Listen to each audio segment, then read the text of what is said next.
con ustedes. Queríamos pedirles, por favor, si es posible, digamos, ajustar las ponencias a un tiempo de exposición de unos 15 minutos, porque justo en estas 2 mesas estamos bastante justos de tiempo, justas.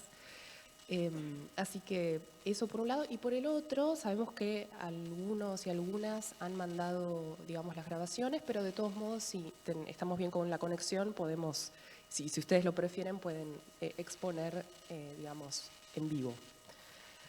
Así que, Marta, ¿está ya? Sí.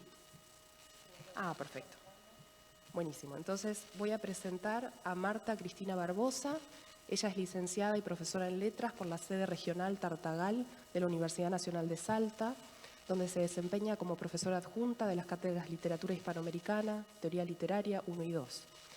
Es especialista en entornos virtuales de aprendizaje y alumna del doctorado en Humanidades, área literaria de la Universidad Nacional de Tucumán. Desde 2002 dirige proyectos de investigación vinculados con la literatura hispanoamericana, acreditados en el Consejo de Investigación de la Universidad Nacional de Salta. Ha publicado el libro Hacer práctica, la literatura y numerosos artículos en revistas especializadas y actas de congreso sobre la literatura latinoamericana y ha dictado varios seminarios. Su trabajo se titula Monte de Venus, de Reina Roffé, una novela sin corsé. Así que, Marta, cuando quieras, te escuchamos.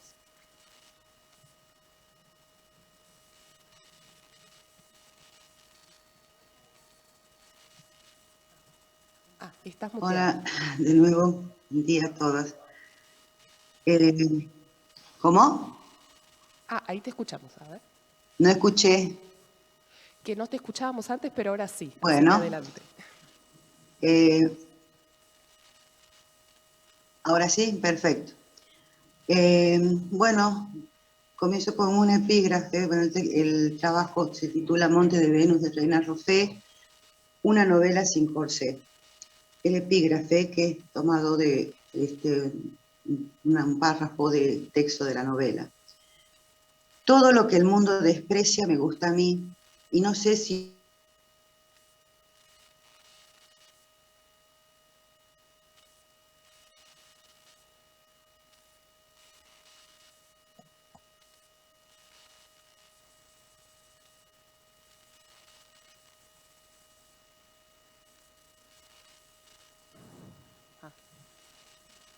Marta, ¿nos estás escuchando?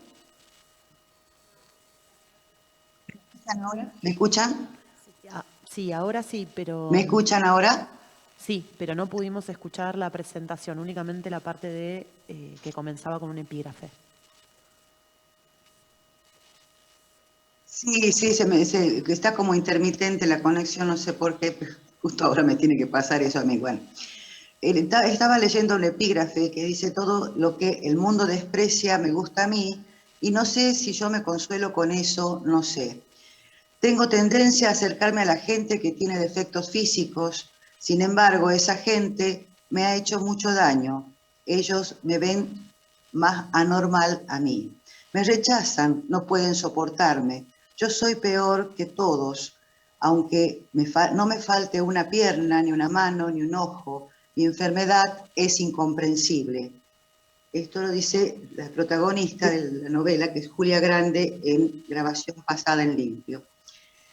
Si bien desde la década del 90 la narrativa hispanoamericana ha venido experimentando una serie de transformaciones temático-discursivas en las que se inscriben ideologías.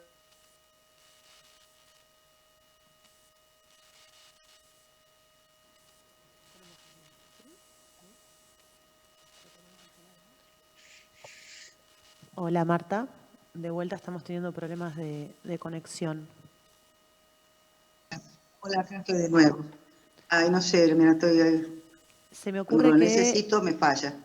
sí, ¿Me está escuchan? fallando un poco la conexión. Se me ocurre que tal vez si mandaste el video podríamos proyectarlo para evitar un poco estos cortes porque te estamos escuchando muy, muy mal. No sé qué te parece. No, porque la verdad que no he tenido tiempo de hacerlo el video, ese es el problema. Ah, Bueno, arranco. Estaba diciendo, que si bien la narrativa hispanoamericana ha venido experimentando una serie de transformaciones temático-discursivas en las que se inscriben ideologías, se representa el inconsciente colectivo o se construyen figuraciones sobre un sujeto provisorio, disidente, múltiple y marginal, y las significaciones se vuelven inestables y ambiguas, no puede afirmarse de manera absoluta que tales innovaciones impliquen la emergencia de una literatura radicalmente nueva, pues siempre habrá voces y textos precursores o adelantados, textos que iniciarán un proceso de desterritorialización a través de líneas de fuga.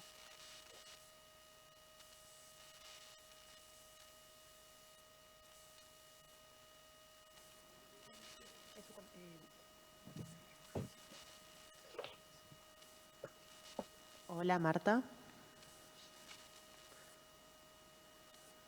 Sí, decía que son textos que van a iniciar un proceso de desterritorialización a través de líneas de fugas que derivarán en una cartografía literaria heterogénea y descentrada, tanto en sus formas como en sus contenidos. En otros términos, es posible leer ya en estos textos precursores la deconstrucción de los binarismos fundamentados en la superioridad de un término sobre su opuesto, origen indiscutible de los estudios sobre el otro, las minorías, las mujeres, la sexualidad y los poderes tan en boga en el quehacer literario cultural de nuestros tiempos. Se propician de ese modo itinerarios de lectura donde las identidades se fisuran y desmarcan de los condicionamientos hegemónicos. Voces, escrituras disidentes, nómades, diaspóricas, entran y salen de las estructuras típicas de los relatos canónicos y terminan convertidos en una masa discursiva amorfa en la que domina la contaminación y desdiferenciación de géneros. Asimismo, temáticas alejadas, extópicas con respecto a las producciones tradicionales, abordan implícita o explícitamente cuestiones como la homosexualidad, el crimen, el narcotráfico, la memoria, la fragmentación sociocultural del espacio, migraciones, el feminismo, entre otras, que conviven, leen, escriben.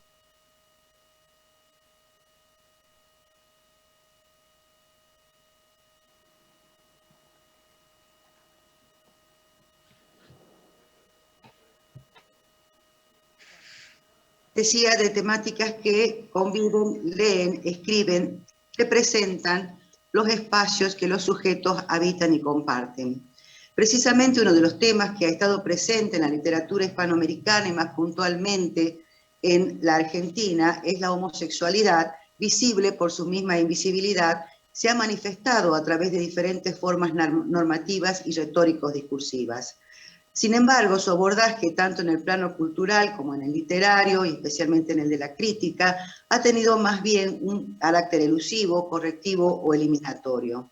Es en este sentido que Gabriel Giorgi afirma que como identidad y categoría, la homosexualidad se construyó desde la ficción normativa que nombró e instituyó, cito acá a Giorgi, una clase de individuos cuya existencia definió como indeseable, volviendo los candidatos a correcciones, curas o directamente eliminaciones. Ese origen y ese sedimento determinó en gran medida los modos en que la homosexualidad se inscribe en la cultura, generando así un espacio donde lo que se es lo que se condena a no ser. Ahí termina la cita. Tal ficción normativa ha ejercido desde mediados del siglo XIX no solo el control y disciplinamiento de los cuerpos sociales y sexuales, considerados al margen o fuera de la ley, sino que también ha tratado de hacerlo según el momento en las producciones culturales y literarias.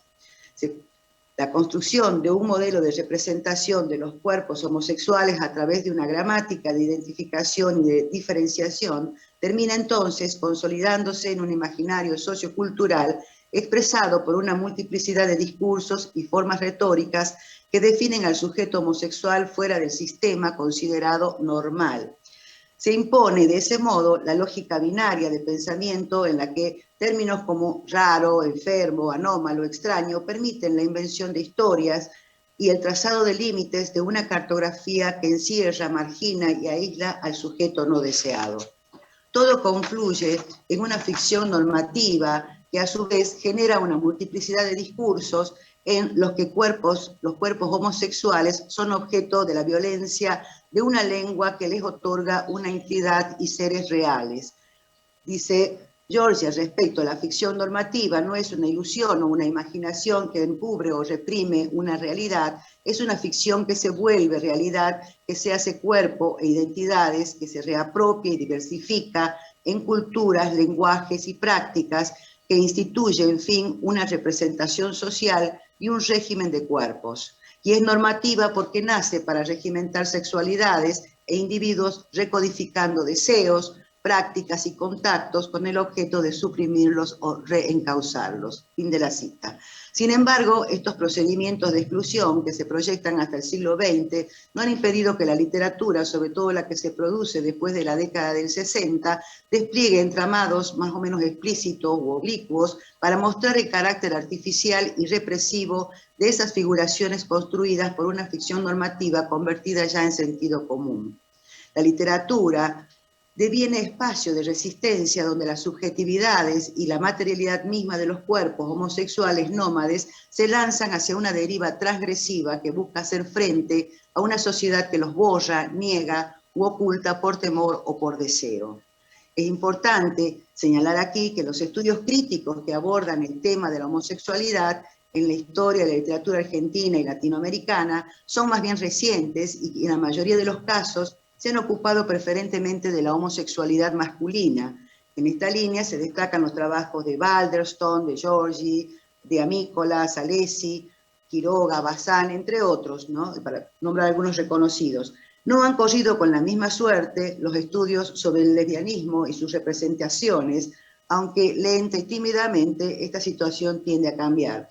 Pues si bien los textos de los autores mencionados resultan de gran relevancia por sus aportes sobre una variedad de posicionamientos, no está de más, dice Arnés, problematizar la dicotomía productividad sobre lo homosexual y exigüidad sobre lo lesbiano en su relación con las jerarquías todavía vigentes en el binomio hombre-mujer.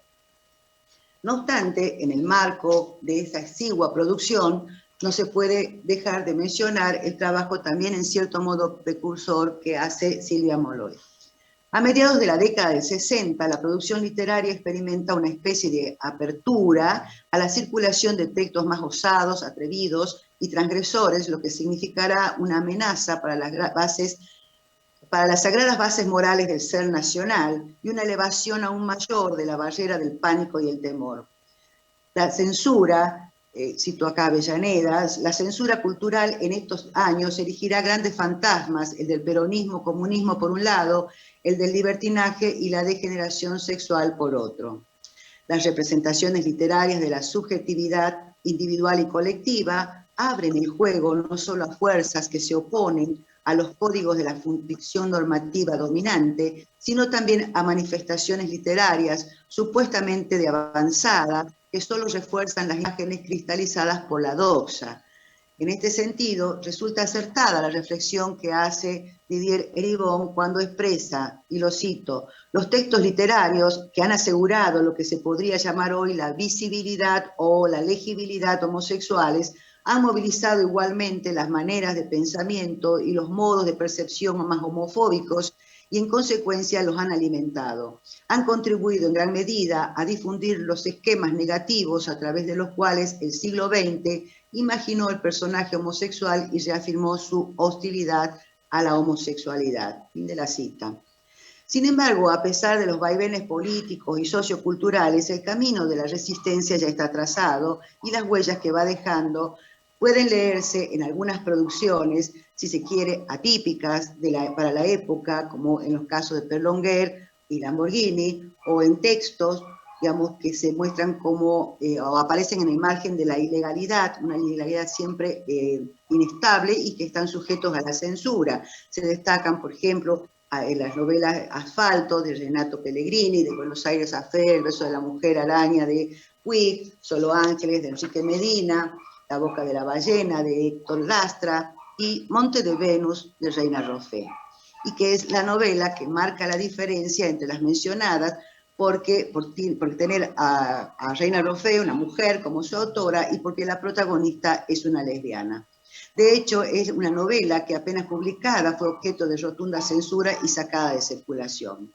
Está estructurada en 2 partes, la primera extensa, dividida a su vez en 5 capítulos, identificados con números romanos, con una trama convencional propia del relato novelístico, narra la vida de un grupo de alumnas, del que forma parte Julia Grande, que es la protagonista, en un tradicional colegio nocturno para señoritas. Las grabaciones pasadas en limpio, en las que Julia Grande relata su vida, y una especie de diario en el que se registran los hechos sociopolíticos del momento. La segunda parte, final, es más breve, en ella confluyen y se funden la trama narrativa del liceo con el relato de Julia a la profesora de literatura Sáenz Ballestero, quien graba las cintas, aunque la última es realizada por Julia, quien supuestamente también las pasa en limpio. Ambas partes están en concordancia con las historias que se narran, así las grabaciones pasadas en limpio se presentan como una forma discursiva inclasificable con respecto a los géneros narrativos literarios tradicionales, corresponden más bien a tipos discursivos propios del periodismo, constituyen un texto híbrido en el que confluyen rasgos propios de la autobiografía, del testimonio, la memoria, el monólogo, la confesión. Además, en el nombre que llevan estos apartados puede leerse el desplazamiento desde la voz física oral fijada en las cintas del grabador al espacio de la escritura, lo cual implica una traducción, una limpieza previa a la construcción del relato escrito, más allá de su pretendida fidelidad. Es el espacio narrativo de la voz hecha cuerpo en la escritura para dar testimonio de una identidad sustancial que se resiste a la ficción normativa, vuelvo a Giorgi, que nombra e instituye una clase de individuos cuya existencia es definida como indeseable, ¿sí?, volviéndolo candidatos, ¿no es cierto?, a eliminaciones, correcciones, etc. Por otro lado, el relato de la historia que transcurre en el colegio está construido según las pautas de una novela tradicional. Entre ambas formas narrativas se presentan con la estructura de un diario fragmentos de noticias, breves referencias sobre hechos sociopolíticos que suceden en la Argentina de los 70 y comentarios de la narradora sobre algunos hechos que la involucran a ella o a sus compañeras en el contexto del colegio. Pequeños relatos que luego se irán integrando gradualmente al cuerpo de la historia protagonizada por las alumnas del colegio, más precisamente cuando la militancia política ingresa en ese ámbito educativo. Dominan en la novela los personajes mujeres, cada una con roles bien determinados, ya sea dentro del orden establecido o rebelándose frente al mismo. En cambio, son escasos los personajes varones, los que cumplen en sus diferentes actuaciones el rol esperable de machos dominantes, exponiendo así el lugar subalterno de la mujer, papel en la mayoría de los casos aceptado y defendido por algunas de ellas. Al margen de la división sexual binaria, están Julia, declaradamente lesbiana en su relato grabado, condición que oculta en el colegio, y 2 homosexuales varones, uno autorreconocido en el reducido entorno marginal que comparte con Julia, y el otro, profesor del colegio, en el closet. Todos los personajes, colectiva o individualmente, construyen una cartografía dialógica donde sus voces se cruzan, se enfrentan, se asocian para tratar los contornos de unas subjetividades que permitan el autorreconocimiento o extrañamiento frente a los modelos socialmente construidos e incorporados al sentido común, binario, heteronormativo, patriarcal, con sus roles sexuales sociales claramente definidos y delimitados. Quienes no encajan en este orden o sistema están condenados al exterminio, a la invisibilización o a los márgenes de la ciudad. Julia, en el contexto del colegio, es la rara, la gran mentirosa. Todas saben sobre su homosexualidad, pero ninguna lo dice directamente. En cambio, en su relato, su vida fluye con la normalidad, entre comillas, ¿sí?, determinada por su autopercepción y por su forma de concebir el mundo, con sus relaciones lésbicas abiertas, directas, a veces públicas, sin condenas. ¿Es acaso el mundo y la vida que inventa o imagina para ella? Como su apellido, Julia se engrandece en su rol protagónico de lesbiana declarada, aunque desconoce la existencia y el sentido de dicho término para nombrar su condición sexual, cuando se inviste en la voz de la narradora de su historia, aunque por diferentes circunstancias y conveniencia se ve obligada a actuar como mujer para trabajar o prostituirse. lo que le valdrá ser objeto de una violación y terminar embarazada. O bien asumir el papel de la buena hija que sus padres esperan de ella cada vez que regresa a su pueblo de General Rodríguez, algo que hace con frecuencia toda vez que se ve acorralada afectiva y económicamente. Son regresos forzados al hogar normal, espacio en el que se ve obligada al simulacro. Sin embargo, su figura se empequeñece cuando se convierte en la alumna oscura, silenciosa, rara, como que no encaja en un entorno como el del colegio, donde la mayoría de sus compañeras responde al modelo estandarizado y dominante de mujer que la institución y la sociedad imponen. Estas oscilaciones en su comportamiento social y subjetivo, y subjetivo se producen según los espacios por los que Julia se desplaza.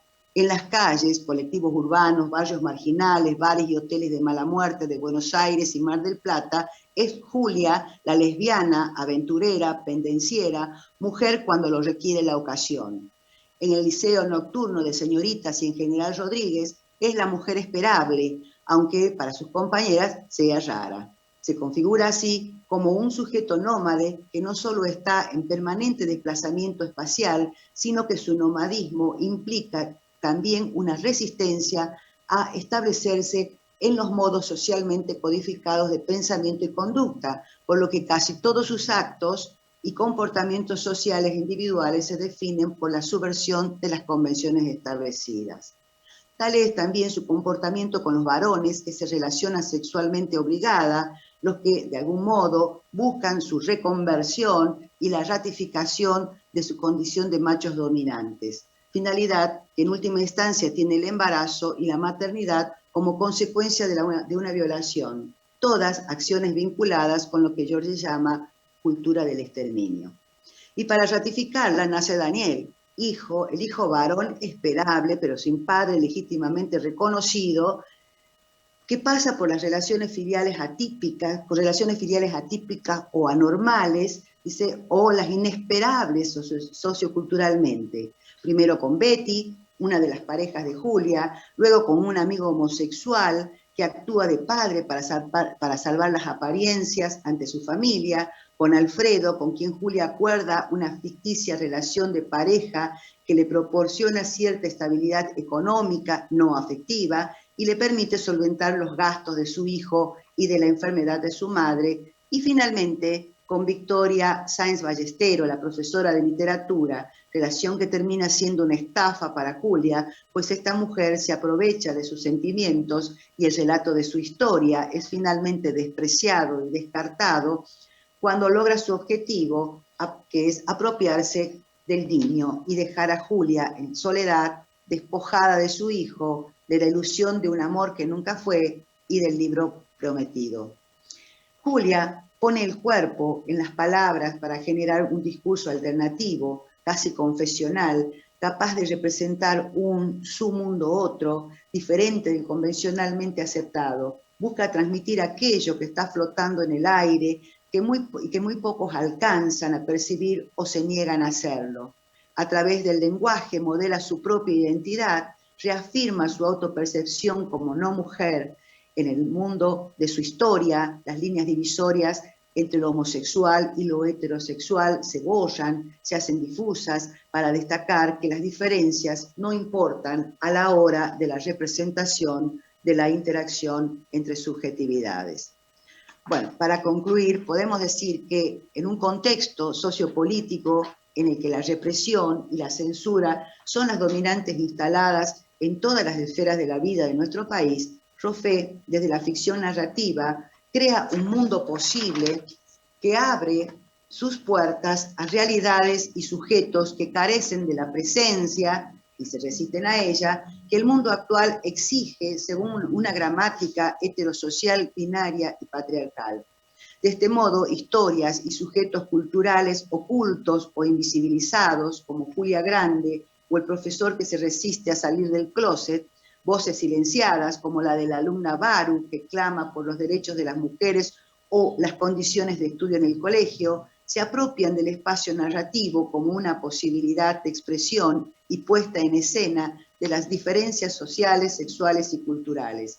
Roffé, con Monte de Venus, se anticipa a lo que Ludmer denomina literatura postautónoma cuando ésta afirma que, y cito a Ludmer, aunque muchas escrituras siguen usando esas divisiones clásicas de la tradición literaria, la tienen como centro y quieren encarnarla, después de 1990 se ven nítidamente otros territorios y sujetos, otras temporalidades y configuraciones narrativas, otros mundos que no reconocen los moldes bipolares tradicionales que absorben, contaminan y desdiferencian lo separado y opuesto y trazan otras fronteras. Fin de la cita.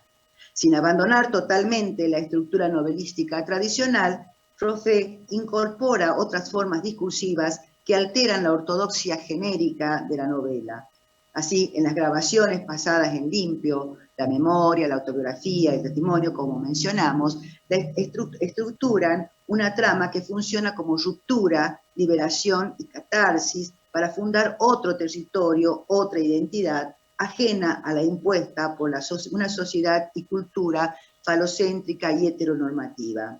Monte de Venus exhibe ya una incipiente y particular poética narrativa a través de una geografía alternativa donde se instalan lealtades múltiples que surgen de la pluralidad y de las pulsiones de otro lugar, un espacio narrativo en el que la transgresión y la mezcla de códigos, la exaltación del descentramiento y de la marginalidad son sus características, según Ahimsa, ¿no?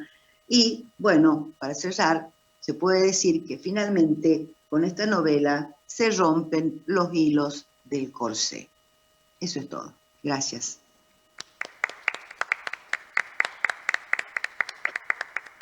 Menos mal que no se volvió a cortar. Bueno, muchas gracias, Marta. Ahora vamos a pasar entonces a la próxima presentación, que es la de Francisco Javier Simón Salinas.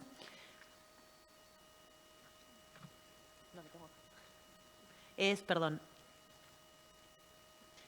doctor en literatura, magíster en letras, mención literatura y licenciado en letras, también con mención en literatura y lingüística hispánicas por la Pontificia Universidad Católica de Chile. Sus principales líneas de investigación son la poesía chilena, la biopolítica y la teoría queer y las subjetividades políticas y los movimientos sociales. El trabajo que va a presentar hoy Francisco se titula Tropologías migratorias y subjetividades trans en dramas pobres de Claudia Rodríguez y El fin de Naomi Campbell. Gracias. Hola, ¿se escucha bien? ¿Puedo compartir una presentación? Sí, se puede compartir. Súper, ¿lo pueden ver? Perfecto. Excelente, comienza entonces. Bueno, muy buenos días a todas y a todos.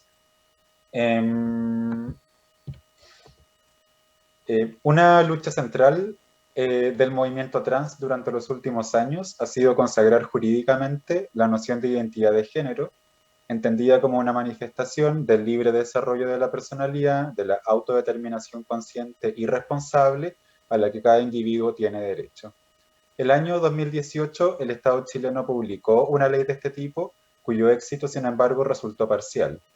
Aunque modificar la identidad registral ya no requiere de procedimientos médicos, lo que la ley faculta es que los individuos pueden rectificar su género, entendiendo por ello la convicción personal e interna de ser hombre o mujer.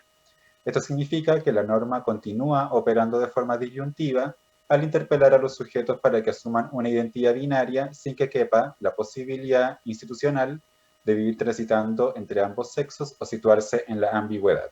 O se es hombre o mujer, pero no hay otra alternativa. El Estado acepta la existencia de las personas trans, pero exigiendo que los binarismos de género se mantengan invariables. Acompañando este debate político, durante la última década, diversas producciones literarias y audiovisuales en Chile han abordado la subjetividad de las personas trans, entre ellas el poemario Trópico Mío, de Mara Rita, los cuentos de Iván Mona Lisa Ojeda en Las Beauty Queens, el documental En Tránsito de Constanza Gallardo o el film Una mujer fantástica de Sebastián Lelio. Para el caso de este trabajo me interesan dos obras específicas, el texto de Dramas Pobres de Claudia Rodríguez y la película Naomi Campbell de Camila José Donoso y Nicolás Videla. Al respecto, un asunto que llama la atención corresponde al modo en que ambos textos recurren a la migrancia como un tropo para simbolizar la transición de género. Por ello, me interesa analizar los significados políticos que conlleva el uso de esta tropología y si ello puede ser entendido como una vía para impugnar la identidad que las personas trans deben ejercer para ser legitimadas socialmente. La simbolización de la transición de género en términos migratorios es un fenómeno que puede ser interpretado en dos sentidos preliminares. Desde un punto de vista psicológico, Patricia Soleil Beltrán sugiere que esta es una metáfora común en el relato de las personas trans al imaginarse tal proceso como un tránsito íntimo realizado por personas que escogen como destino un sexo diferente al que les ha sido asignado al nacer. Por otra parte, Paul Preciado agrega que el estatuto de la persona trans es en términos político-legales semejante al del migrante, al del exiliado y al refugiado. Todos ellos se encuentran en un proceso temporal de suspensión de su condición política. Entonces, metaforizar la transición de género desde una perspectiva migrante supone situarse en el entrelugar de una extranjería biopolítica. Las personas trans serían migrantes debido a la mudanza corporal que recorren, pero también debido al extrañamiento legal en que se hallan al ser desposeídas del mismo estatuto sociojurídico que ostenta la población cisgénero. Las protagonistas de Dramas Pobres y Naomi Campbell habitan ese entrelugar de la migrancia sexogenérica, pero completar sus procesos de transición no significa para ellas un destino deseado. En vez de someterse a los modelos hegemónicos de feminidad que divulgan los medios audiovisuales, aquí se privilegia un ejercicio de contraconquista del cuerpo trans. En ambos textos, la condición migrante es reivindicada para habilitar una identidad disidente, descolonizada de mandatos heteronormativos. Así, Rodríguez recurre a este tropo para exhibir la monstruosidad del cuerpo travesti, mientras que Germaine, la protagonista de la película, se alía con saberes nómades como el tarot o la espiritualidad mapuche, que la localizan fuera de la epistemología occidental. Con el objeto de ahondar en estos aspectos, a continuación plantearé algunas ideas en torno a Dramas Pobres para luego hacer lo mismo con Naomi Campbell.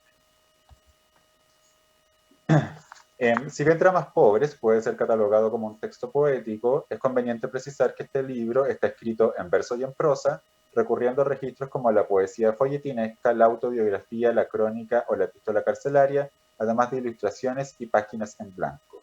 Por estas razones, pienso que este texto puede ser pensado según la inespecificidad que Florencia Garramuño le atribuye a las prácticas artísticas actuales.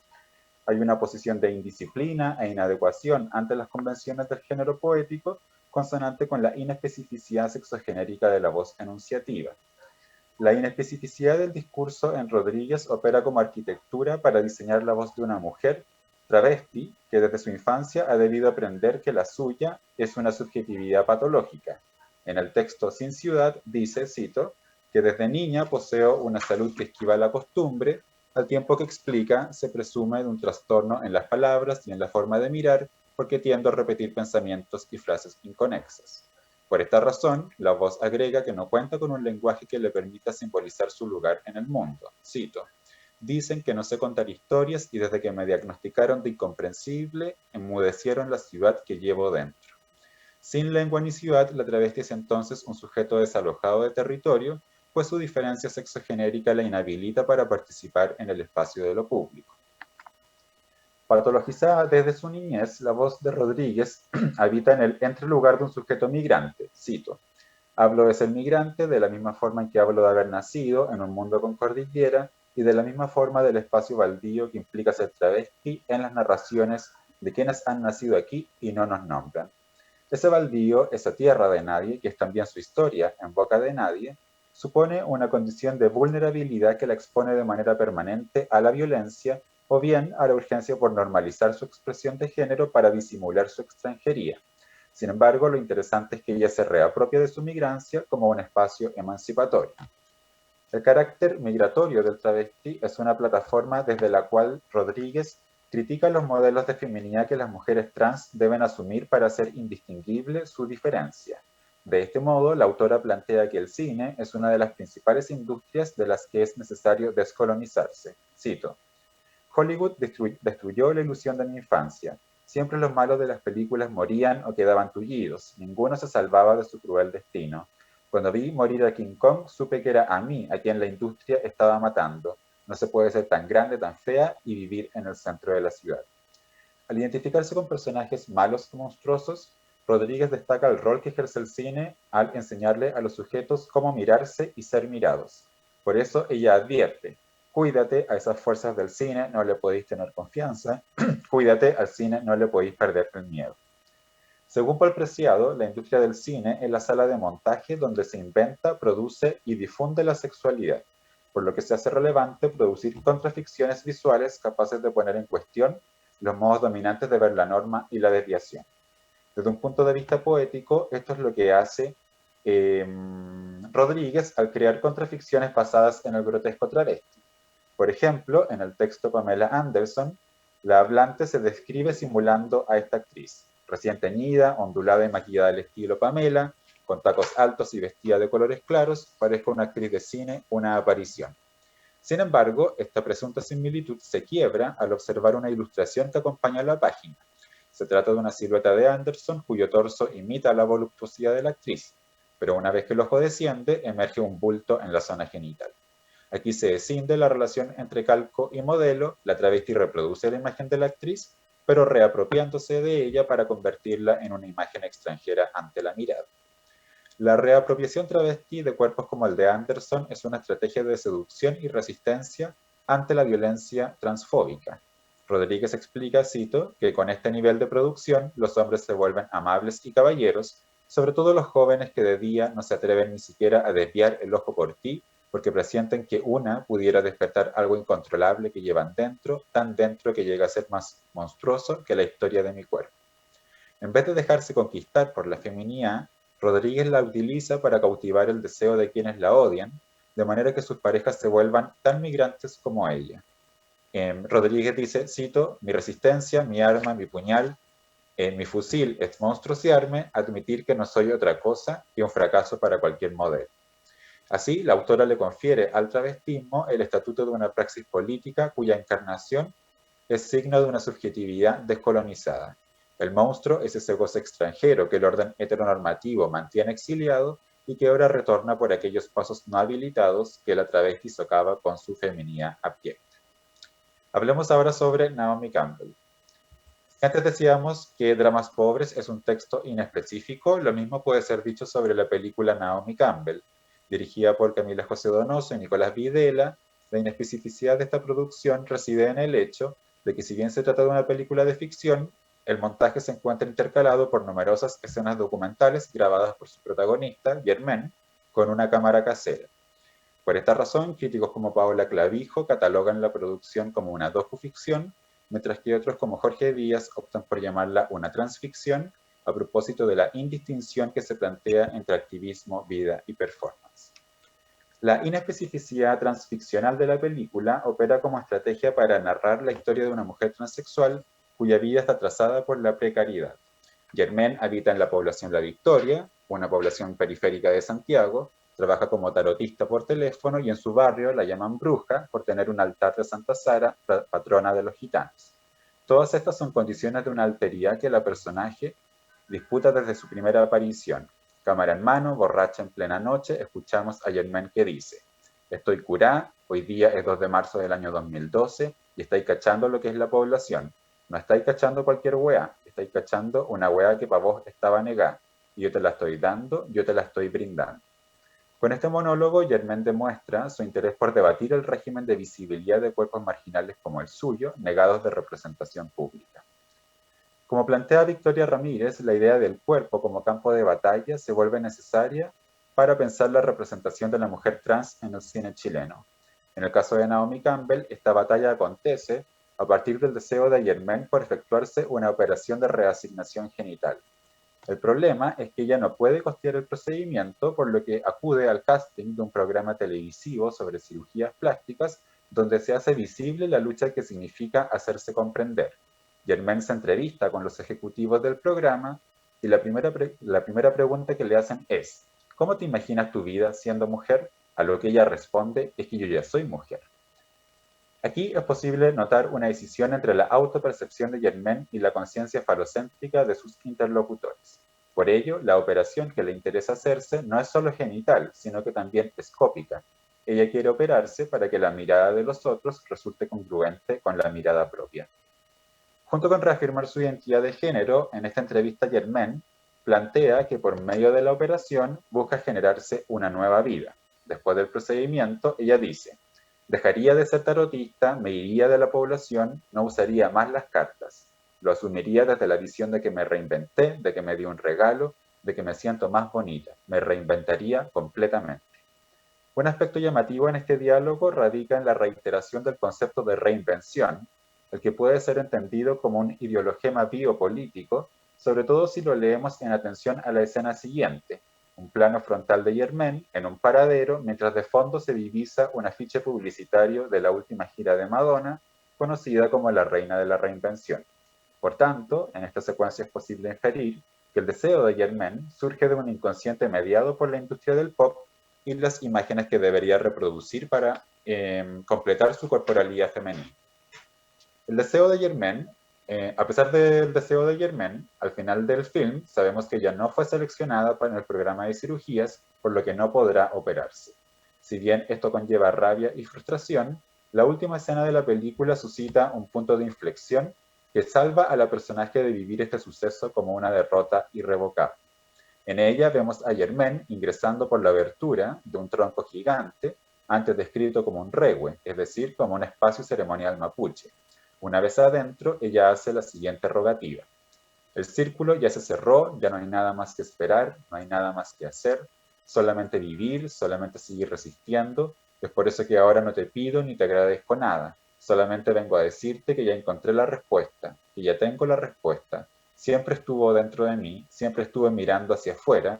Esta es la moraleja, esta es la respuesta a la pregunta. Me amo como soy eterna, soy trascendental. Chaltumay Ñuquemapu, Chaltumay Peñi, Huaychafe Lautaro. Por medio de esta plegaria, Germaine resignifica su fracaso, enunciándolo como un proceso de anagnórisis respecto a su identidad. Al utilizar la noción de moraleja, el recorrido de la personaje se representa como una novela didáctica, cuya lección es comprender que ella no requería ser operada. El que Germaine le agradezca en Mapudungún a la madre naturaleza e invoque la figura de Lautaro habilitan una relación de empatía con el pueblo mapuche en su lucha histórica contra la colonización. Por tanto, cuando ella dice "me amo como soy", lo que hace es conferirle valor a esa migrancia que había buscado corregir durante todo el film. La anagnórisis en que recae Germaine puede ser leída como signo de un proceso de descolonización, a partir del cual ella se apropia de aquello que junto a Rosy Braidotti podríamos llamar como su devenir nómade. Según esta intelectual, el nómade es el sujeto que ha renunciado a toda idea, deseo o nostalgia de lo establecido, resistiéndose a la asimilación u homologación con las formas dominantes de representación del yo. En el caso de Germaine, esto significa evaluar su belleza más allá de los binarismos de género publicitados a través de los medios. Si al comienzo de la película ella explicaba que con la operación quería verse más bonita, los eventos posteriores la enseñan a valorar el nomadismo de su diferencia sexual y epistemológica. Los distintos saberes que ella ejercita al leer el tarot, al rezarle a una santa gitana o al orar en Mapudungún son estrategias que le permiten agenciarse con pueblos sin Estado como el romaní o el mapuche. Es la coalición con estas comunidades la que Germaine había intentado eyectar por medio de la operación, aunque al final reconoce que en esos saberes reside el poder que inspira su resistencia. Para concluir, digamos entonces que tanto Dramas Pobres como Naomi Campbell son dos producciones que buscan problematizar la identidad de las personas trans. En términos formales, esa problematización se efectúa elaborando discursos inespecíficos, mientras que en términos tropológicos, ello acontece simbolizando la transición de género desde una óptica migratoria. A pesar de que la migrancia podría representar una condición perniciosa, ambos textos le confieren una investidura emancipatoria. Ese estatuto migratorio de la mujer trans opera como una alternativa para crear contraficciones visuales cuyo objeto es descolonizar aquella manera binaria de entender los cuerpos. Rodríguez reivindica el poder monstruoso de cuerpos como el suyo, el de una mujer travesti y proletaria, mientras que Germaine reconoce la belleza de su devenir nómade, conjurando un poder contrahegemónico por medio de los saberes minoritarios de los que es portadora. Así, cada uno de estos textos disputa la gestión biopolítica que acontece cuando se nos interpela a asumir una identidad binaria de género. En vez de dejarse conquistar por ese poder disciplinario, acá se reivindica la migrancia como condición de posibilidad para una subjetivación disidente emancipada de los límites sexogenéricos que gobiernan nuestros modos de habitar el mundo. Muchas gracias.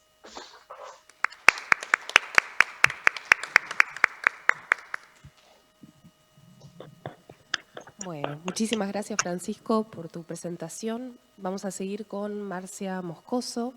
Ella es profesora en Letras, graduada de la Universidad Nacional del Comahue y tiene actualmente la beca graduada de perfeccionamiento de la Universidad Nacional del Comahue. También trabaja en la escuela media y es, además, estudiante de la maestría en Estudios de las Mujeres y de Género de la Universidad Nacional del Comahue. Se encuentra en la etapa de elaboración de tesis. Hace casi 5 años que investiga de diversas escritoras argentinas, como María Moreno, desde una perspectiva de género. Su trabajo se titula Teorizaciones sexuales y literarias en María Moreno, el affaire Skeffington. Adelante. Hola, ¿cómo están? ¿Se escucha bien? Sí, se escucha, perfecto. Bueno, voy a analizar entonces la affaire Skeffington de María Moreno, que fue publicada por primera vez en 1992 y que, bueno, suscitó una serie de polémicas porque en un principio se pensaba, digamos, que Dolly Skeffington era una autora que existía y, bueno, finalmente, inclusive en la reedición de ahora de 2013, Moreno aclara, digamos, que es una autora apócrifa. Bueno, entonces voy a analizar las teorizaciones sobre literatura y sexualidad que aparecen en esta novela y voy a explicar cómo esta novela parece teorizar sobre la inexistencia de un original en la dimensión sexogenérica y en la literaria, y también las representaciones de escritora y las figuraciones que aparecen, ya sea en la figura de Dolly o en entrevistas y encuestas, digamos, que voy a mencionar brevemente, de Moreno. Bueno, entonces en esta novela, digamos, aparecen distintas nociones sobre las identidades y las sexualidades y voy a mencionar cómo se interpelan las nociones cerradas mediante diferentes estrategias ficcionales, tales como el uso de múltiples heterónimos, las alusiones metareferenciales y el empleo de la parodia, entre otros recursos. Considero que una posibilidad de lectura de esta novela es una lectura queer porque es una obra que problematiza las visiones dicotómicas y cuestiona la categoría de autor, el estatuto de verdad del discurso histórico y del biográfico, así como los límites entre realidad y ficción. Además, el espacio ficcional de París-Lesbos que aparece en la novela habilita nuevas concepciones acerca de la temporalidad por fuera de lo heterolineal, acá sigo Muñoz, y de las lógicas binarias, acá sigo a Halberstam. Asimismo, interpela esta novela la concepción cis heteronormativa de las identidades, las sexualidades y los géneros como nociones cerradas, y configura una crítica a los veredictos sexuales en el sentido de Eribon y a la forma en que inciden sobre las subjetividades. También se polemiza con las formas de distribución y organización de los afectos y emociones del pensamiento cis heteronormativo capitalista, tales como asociar el matrimonio heterosexual con un final feliz, entre comillas, y la felicidad con el hallazgo de un buen hombre, ¿no? Acá sigo a Amen. Bueno, algunos de los autores que voy a usar a considerar para el análisis son Arnés, Molina, Anguileta, entre otros. Y entonces podemos ver cómo la FAIR plantea una serie de desorientaciones disruptivas que tensionan distintos órdenes, sexual, textual, territorial y literario, mediante la creación de cartografías imaginarias, como es el caso de París-Lesbos, espacio ficcional que posibilita poner en tela de juicio mandatos reguladores en distintos planos. Es una novela en la que priman las incertidumbres, se configura una nueva habitabilidad mediante la configuración de espacios imaginarios alternativos a los hegemónicos, se presentan formas de vida disidentes respecto a las nociones binarias, por ejemplo, la noción de éxito o fracaso, y se hace una puesta en escena de la negación de Moreno de hacer obra. Es una novela que configura desorientaciones que se proponen a nivel ficcional y se construye en torno a las apropiaciones y falsas atribuciones, y plantea un juego que tensiona las identidades mediante el uso de múltiples heterónimos. Por ejemplo, María Cristina Forero es María Moreno, que a su vez es y no es Dolly Skeffington, y tanto la autora, Dolly, como la biografía y los poemas son apócrifos. Además, María Moreno se presenta también como un personaje más de la novela al realizar una entrevista a la nieta de Skeffington, entrevista que también es imaginaria.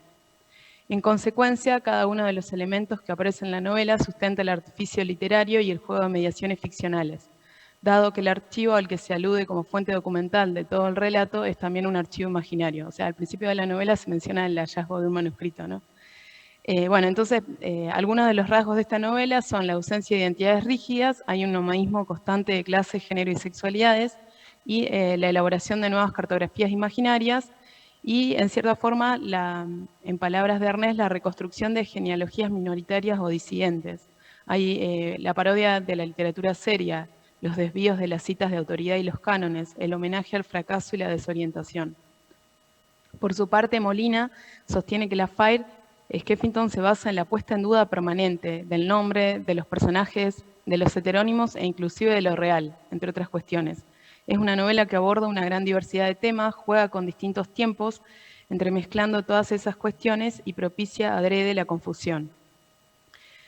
Por otro lado, Anguileta asevera que La FAIR es una novela precursora en la literatura argentina porque construye una nueva habitabilidad, presenta nuevas formas de imaginar ciertos espacios habitados por mujeres, cuestiona los roles tradicionalmente asignados a las mismas y a través de la configuración de un mundo imaginario expone códigos que modifican las fronteras del reconocimiento. Esta novela es una ficción argentina que funda, en palabras de Anguileta, nuevas formas íntimas y imaginaciones de lo común.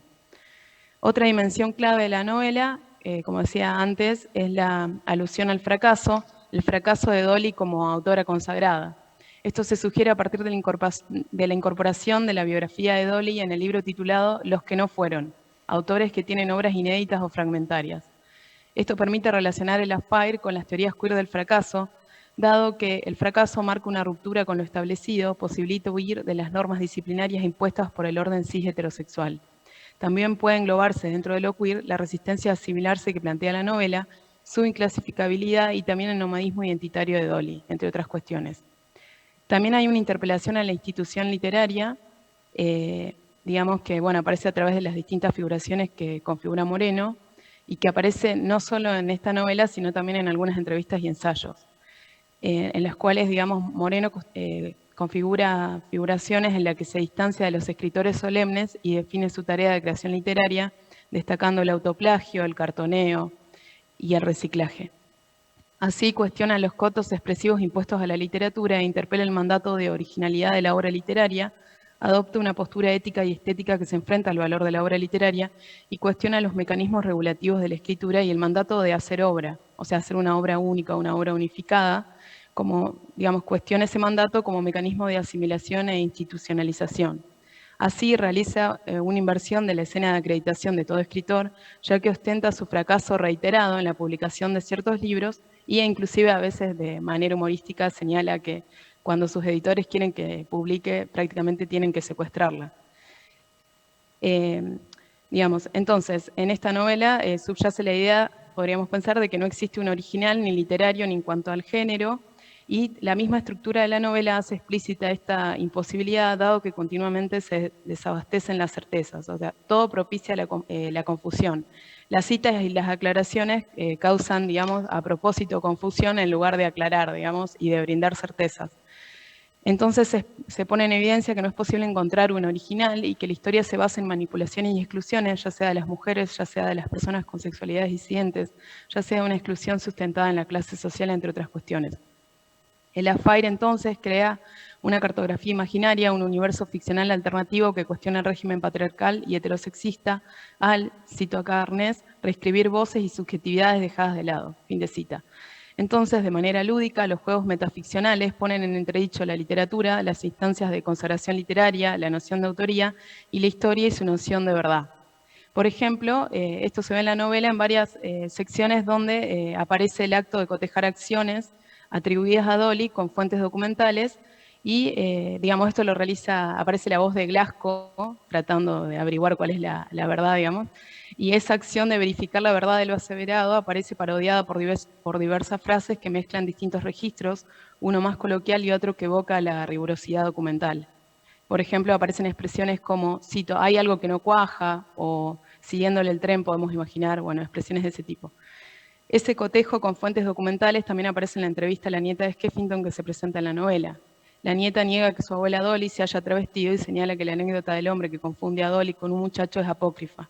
O sea, aparece en numerosas secciones de la novela el uso reiterado de la palabra apócrifa, lo cual termina convirtiéndose en un recurso metaficcional que tensiona la veracidad de lo narrado. Otro caso también es cuando se presenta un momento en la novela en el que se indica que es probable que nadie recuerde a Dolly, cito, como si no hubiera nacido nunca, fin de cita. Por lo cual nuevamente se alude a la naturaleza apócrifa de la escritora norteamericana. Entonces, Dolly es una fugitiva que ha logrado huir del orden que la delimitaba como hija o esposa, digamos cuando huye de Norteamérica y viaja a París, y esa alteración del orden posibilita que empiece la creación. Lo objeto entonces es explorado como potencialidad. A Dolly, cito a Moreno, la criaron bien, por eso ahora deseaba vivir mal. Fin de cita. Esa huida a distintos órdenes, así como la ausencia que configura, puede leerse como una teorización sexual y literaria subyacente en esta novela. Como decía hace un ratito, la imposibilidad de encontrar un original sexogenérico y literario. Se discute la existencia de ese original en dos planos, mediante la polemización del mito del escritor, ya que se cuestiona la existencia de la autoridad del autor. Por ejemplo, Dolly realiza producciones vanguardistas que denomina arte que va de nadie en nadie, entonces cuestiona la idea de un autor único. Y también por la configuración, podemos pensar de un mito contra natura, esto entre comillas, digamos, en el espacio ficcional de París-Lesbos a la manera de una utopía sexodisidente. Entonces, en el espacio de París-Lesbos se traza una nueva cartografía imaginaria sexodisidente mediante la puesta en escena de devenires de clase, género y sexualidades. Hay una interpelación lúdica entre el lugar de pertenencia y las divisiones sexogenéricas. París-Lesbos es un espacio que no obtura las posibilidades de ser o de no ser. Es un espacio donde se esbozan las potencialidades del fracaso. Dolly, al ser una escritora que no fue, pone en evidencia cómo la heterosexualidad se afianza en una lógica de productividad y del éxito y decide sustraerse de esa lógica. Al presentar la historia de los que no fueron, posibilita visibilizar una mirada alternativa acerca de la vida, de los afectos, del fracaso y también de quienes quedan excluidos, ¿no?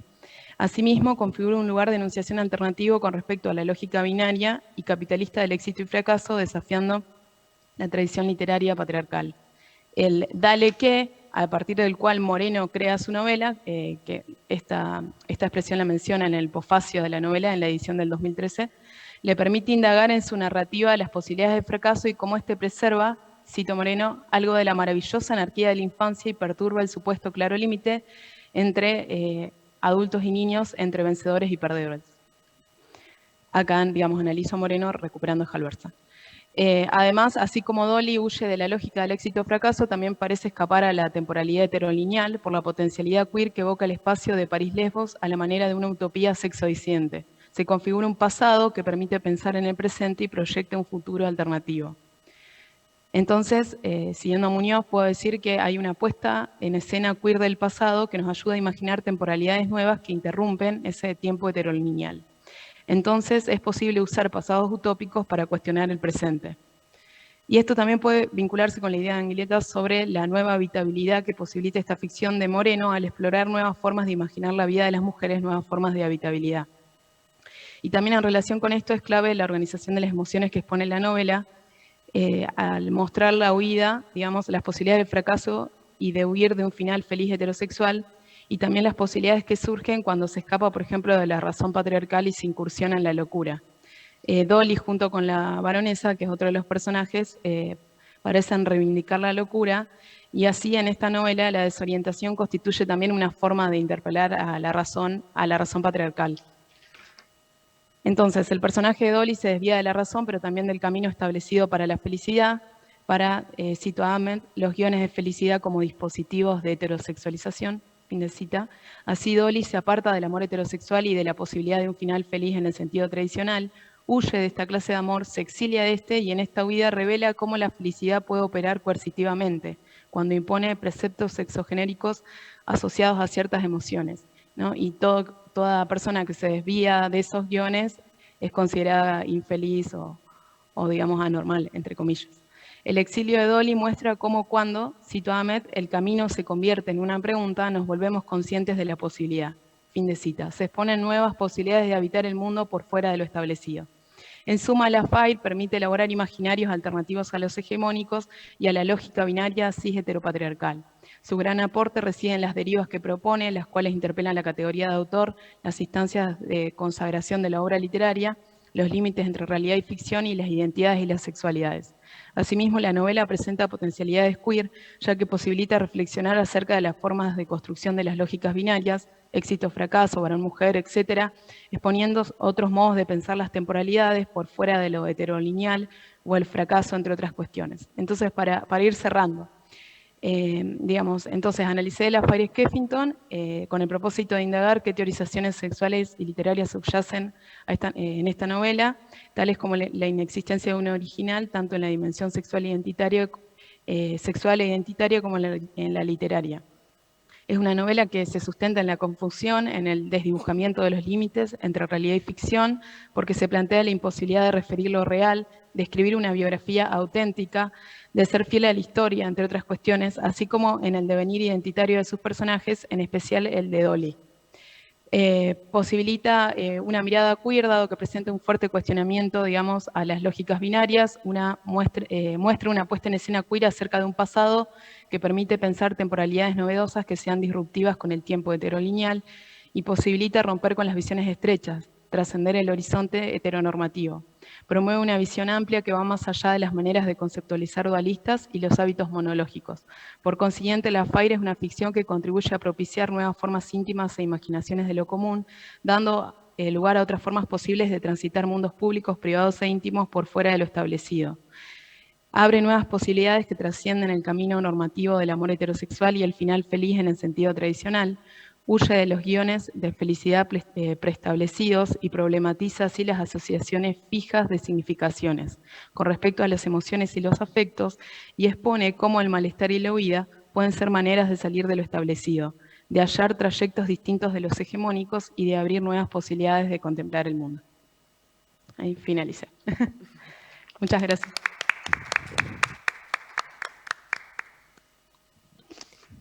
Bueno, muchas gracias, Marcia, por tu presentación. Bueno, quizás una buena opción para ahora sea seguir con la mesa siguiente, porque tenemos el problema de que a las 10 van a venir a echarnos, entonces ahora vamos a ver cómo podemos sortear esto, porque la verdad es que es una lástima no poder comentar y hacer las preguntas, ¿no?, al final. Pero entonces, si les parece, arrancamos con la mesa 4, ¿sí? Las hacemos al final, claro, hacemos todo al final. ¿Les parece bien? ¿Sí? Buenísimo. Bueno, entonces voy a inaugurar la mesa 4, que se llama Identidades, Discurso y Reescritura, y presento a Juan Pisano, que es licenciado y doctor en Letras por la Universidad Nacional de Buenos Aires. Ha publicado ensayos críticos sobre poesía gauchesca, literatura colonial, literatura argentina, ciencia ficción y heavy metal en libros y revistas especializadas. Actualmente es becario postdoctoral del CONICET. Es docente de la Universidad Nacional de General Sarmiento y de la Universidad Nacional de Hurlingham. Publicó El último Falcon sobre la Tierra por Baltasara 2019, novela ganadora del Premio Filba Medife 2020. Su trabajo se titula Pueblo, Identidad Nacional y Alteridad, sobre dos reescrituras del Martín Fierro en la década de 2010. Hola, bueno, gracias. Buen día a todos, todas. Bueno, paso a hacer la lectura. El retorno de Martín Fierro es uno de los gestos más insistentes que se ha producido en la literatura argentina. De entre estos textos serán dos los considerados en este trabajo: Las aventuras de la China Iron, de Gabriela Cabezón Cámara, del año 2017, y El guacho Martín Fierro, de Oscar Fariña, del 2011. Los mismos coinciden, quiero proponer, en funcionar, dadas sus singularidades estéticas, como intervenciones en torno al poema de Hernández que habilitan un debate acerca de la nación y de la configuración de su cuerpo místico, como lo llama Elías Palti, el pueblo, ya que el Martín Fierro constituye el centro del canon de la tradición y el gaucho el sujeto representativo de la nación. Resulta un dato más que sugestivo que ambos textos hayan sido publicados en la década del 2010, precisamente cuando se cumplían los bicentenarios de la Revolución de Mayo y de la Declaración de la Independencia, y cuando el debate y la conflictividad en torno a esas fechas, centrales para la construcción política y cultural de la nación, estaban a la orden del día. Porque no solo se trata pero además no se trata solo del bicentenario, sino que también se cumplían 100 años de las intervenciones de Leopoldo Lugones y Ricardo Rojas, que resultaron centrales para la canonización nacional del poema, que implicó, a su vez, un paso en la entronización del gaucho como sujeto nacional. Volver al Martín Fierro en esas fechas arrastra un ejercicio de disputa con ese proceso de conformación de una identidad y una tradición nacionales. Entonces, podemos pensar que Cabezón Cámara y Fariña actualizan al Martín Fierro mediante discusiones que tienen que ver con poner en juego, de modos diversos pero igualmente litigiosos, a la forma de la comunidad política como lo que se encuentra en permanente proceso de inacabada conformación. En el caso de la novela de Cabezón Cámara, los márgenes del pueblo se debaten mediante identidades de género no binarias, anclando la posibilidad de una narración histórica no centrada ni en la masculinidad gaucha ni en la afirmación territorial de la conquista del desierto. En el poema de Fariña, al trazar una identificación textual entre el gaucho y el guacho, mediante la reescritura verso a verso del poema de Hernández, se expone la constante producción de cuerpos marginales desheredados de la vida plena prometida en la Constitución. Así, frente al consenso establecido bajo la mirada esencial de una nación argentina reconocida en el gaucho y anclada en los productos agropecuarios de la Pampa, en la conquista del indio y en la segregación de sectores de la población, se abren dos lecturas del clásico nacional que pautan formas del disenso. Diferencias desde las que se proponen otros modos de pensar a la comunidad política de la nación, el pueblo, desde, y este punto es central, el centro mismo de su canon cultural. Paso ahora a hablar de cada uno de los textos. Sobre las aventuras de la China Iron. La novela de Cabezón Cámara supone un corte estético respecto de su hipotexto que parte del modo de construcción de la voz. Para diferenciarse del torazo en cualquier rodeo, la China no canta, narra. Pero también hay una diferencia en el tono de esa voz. Sí, como señala Ludmer, los tonos de la gauchesca oscilan entre el desafío y el lamento, lo cual al mismo tiempo se verifica en el Martín Fierro. En la novela de Cabezón Cámara hay una clara inflexión del tono hacia otro sentido y otra realización de la voz, aspecto que propone, a su vez, otro mundo y otra mirada, instalando una heterogeneidad estética en relación a la acción homogeneizadora de la tradición. Aquí el tono es festivo, cautivado por los descubrimientos gozosos en placeres mundanos, gracias a la mediación de Liz, la inglesa con quien se encuentra y cambia su vida. El tono es, como señala Laura Arnés respecto de este texto y de otros de Cabezón Cámara, de una, cito, desobediencia alegre, fin de la cita. Es un tono que no teme al goce, lo busca. El encuentro de la voz y del tono conforman un espaciamiento que opera sobre el poema nacional y la tradición, propiciando una grieta de sentido donde el goce de la China se vuelve posible y donde la voz está allí para testimoniarlo, para dejar sentencia de lo hecho y lo sentido. Es una voz que, en el encuentro entre el cuerpo y la lengua, instituye las derivas de un placer que no acaba. Esto es particularmente detectable, más allá del efecto metonímico del acabar y de las lenguas, en las escenas de sexo y de alimentación que abundan en la novela. La intervención de Liz, como portadora de otra posibilidad de vida, abre lo instituido para cederle un devenir no dado a priori, esa que viene de otra tierra y no de una cualquiera, de la tierra del imperio de Inca la Perra, como famosamente enuncia Fierro en el poema de Hernández. Se toma una influencia extranjera para de ese modo provocar un efecto de desmarcamiento aún mayor de la historia de la China respecto de la de Fierro. Esta irrupción de la voz narradora es también un modo de debatir las formas de comunidad en la nación y los lugares que la diversidad de lo humano ocupa en su entramado político y cultural. No deja de ser sugerente, vale la pena insistir sobre esto, que ese llamado hacia una nueva vida provenga de una voz inglesa que se materializa desde la minoridad de una relación circunstancial, no desde la molaridad de una tradición nacional. La novela de Cabezón Cámara, al narrar la historia de la China en una primera persona de la voz narrativa, brinda protagonismo a ese personaje mudo y prácticamente ausente en el poema de Hernández, proponiendo un ajuste de cuentas con un silencio del poema que en la novela deviene sonoridad singular e ineludible, al punto que esa voz narra su propia historia. Pero a la vez, al considerar la constitución subjetiva del personaje y los rasgos de la comunidad plural y diversa que hacia el final de la novela se conforma, el debate por el pueblo soberano emerge disputando el sentido de la canonización del poema y no solo al poema en sí. Eso puede observarse en el contraste que se abre entre la representación del personaje de José Hernández, figurado como un borracho y explotador de gauchos que además le roba los versos a Martín Fierro, frente al nombre que tiene la China, Josefina, en clara alusión a Josefina Ludmer. Queda así, de un lado, a quien además le decían la China, queda así, de un lado, la tradición canonizada, ¿no? recordemos que además el Día de la Tradición se celebra en el natalicio de Hernández, la tradición y sus formas posibles de sojuzgamiento, y del otro la posibilidad de una interpretación diversa de ese tratado sobre la patria que, según Ludmer, constituye la gauchesca. El final de la novela ficcionaliza una forma posible de otra comunidad para habitar el territorio nacional. La coexistencia, no solo pacífica, sino festiva, de esa diversidad humana en donde indios, indias, cito, mujeres y varones y almas dobles, fin de cita, gauchos, gauchas, Martín Fierro trasvestido, entre otras formas de vida, despliega una manera inédita de habitar el territorio nacional. Forma de comunidad que no debe pensarse ni como destino ni como obligación, dado que si eso fuera así, se repetiría el gesto institucionalizador de la tradición. Por el contrario, es una comunidad que se manifiesta como posibilidad, o en otras palabras, que intenta encarnar a la posibilidad misma, como si lo humano debiera entenderse en esa potencia y esa afectividad donde lo posible ocupa el centro de la escena, desterrando a lo instituido.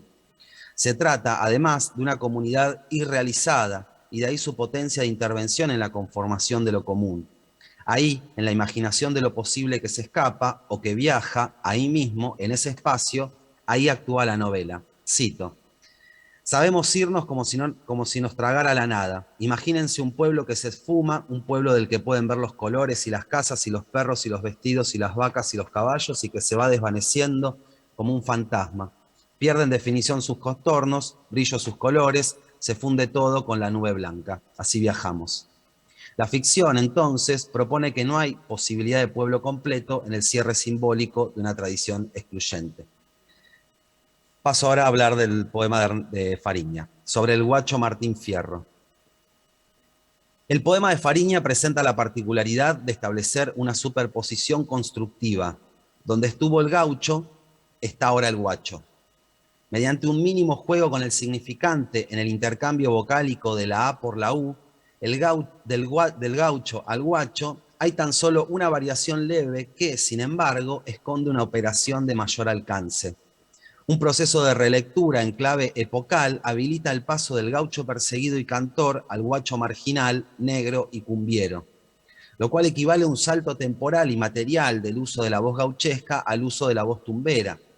Ese pasaje se brinda en tanto que el guacho se constituye como un representante de una marginalidad que se equipara a la del gaucho del siglo XIX, aquella que denunciaba José Hernández mediante su poema cuando señalaba, cito brevemente la carta de don Zoilo Míguez, que abre el poema de 1872, cuando dice, cuando refiere a todos los abusos y todas las desgracias de que es víctima esa clase desheredada de nuestro país. Fin de cita. El paso del tiempo y la transformación de la nación y de su pueblo ha permitido la emergencia de otra subalternidad que se toca con aquella en su condición social.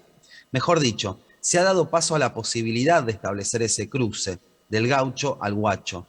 Pero a la vez, esa leve variación del significante, la A intercambiando lugar con la U, es el gesto que permite plegar al tiempo, curvarlo, y de ese modo ese salto temporal es un contacto. Gaucho del siglo XIX y guacho en el siglo XXI conforman una discontinuidad que, en el pliegue de una historia que tiende a la repetición, sin embargo se superpone y se vuelve continua.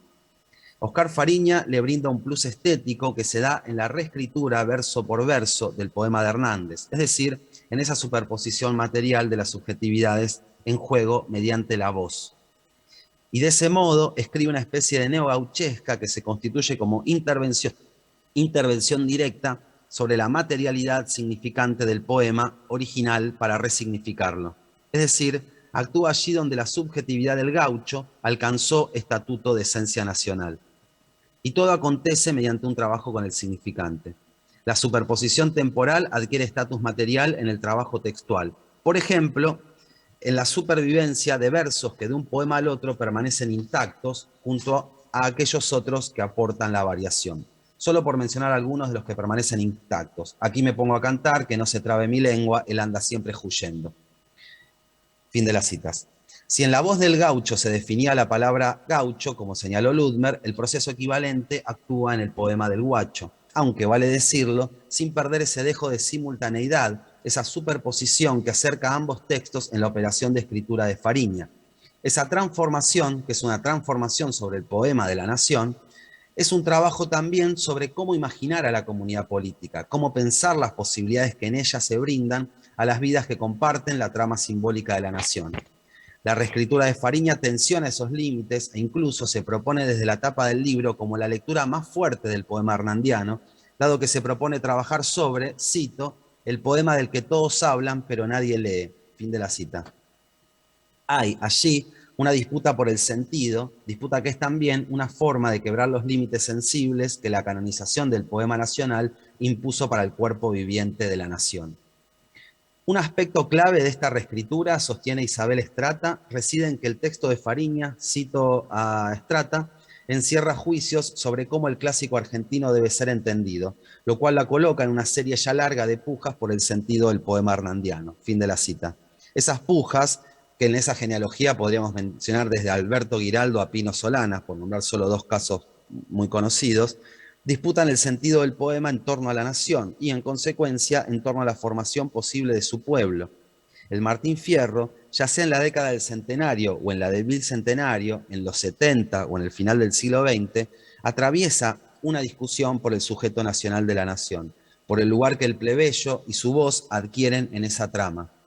El poema de Fariña forma parte, así, de una larga cadena de giros en torno al poema de Hernández que se caracteriza por una pulsión orientada a intervenir en el espacio central de la vida común de la nación, la conformación de su pueblo, es decir, de ese suplemento simbólico que se adosa como conteo a las partes que componen la población. La asimilación entre el gaucho y el guacho se constituye entonces en torno a que los une un vínculo que atraviesa el tiempo y se fija en una condición. Cito ahora una estrofa muy famosa del poema de Hernández, reescrita por Fariña. Él anda siempre huyendo, sin un cobre y perseguido. No tiene cueva ni nido, como si fuera maldito. Porque el ser pobre, carajo, el ser pobre es un delito. Fin de la cita. En este punto es donde la lectura del sentido del clásico nacional cobra especial relevancia por la sustitución de gaucho, ya que los últimos dos versos del poema de Hernández dicen porque el ser gaucho, carajo, el ser gaucho es un delito, por pobre, ¿no? Se sustituye un significante por el otro. Aquello que se mantiene como constante en la historia de la nación y en la formación de su pueblo, para esta relectura del clásico, es el gesto de exclusión que marca la trama simbólica de la conformación de una comunidad atravesada por la producción de marginalidad del gaucho al guacho. Así, en la voz del cantor gaucho que cada año reverbera en las aulas de las escuelas y en el refranero donde se confunden poema y palabra popular, allí emerge un murmullo o alguna forma de palabra ahogada, que es la presencia de la alteridad en la identidad cerrada del orden simbólico de la nación. Esa es la voz que el guacho activa, una voz que, como la de la China, en la discusión que abre por el sentido del poema nacional, enfrenta un debate, el del sentido mismo del término pueblo y sus límites. Breve coda a modo de cierre. Ambos textos actúan sobre algo faltante en la plenitud del imaginario nacional. Trabajan sobre el vacío que encierra el peso fundacional del mayor clásico de la literatura argentina, en tanto la tradición que lo sostiene esencializa una forma de pueblo que, a pesar de esos intentos por planificar al significante, siempre es un suplemento simbólico, una operación de lectura y una determinación político-cultural que expone fisuras. Por eso, estos retornos al Martín Fierro señalan lo que aún está por realizarse, ese pueblo que falta. Gracias.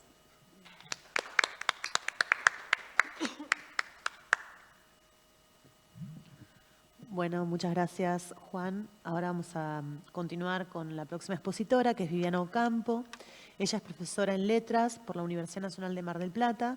Es integrante del proyecto de investigación titulado Cartografías de Escritura, la problematización de las categorías de autor, de género y de lenguaje, dirigido por la doctora Sandra Jara y radicado en la Facultad de Humanidades de la Universidad Nacional de Mar del Plata.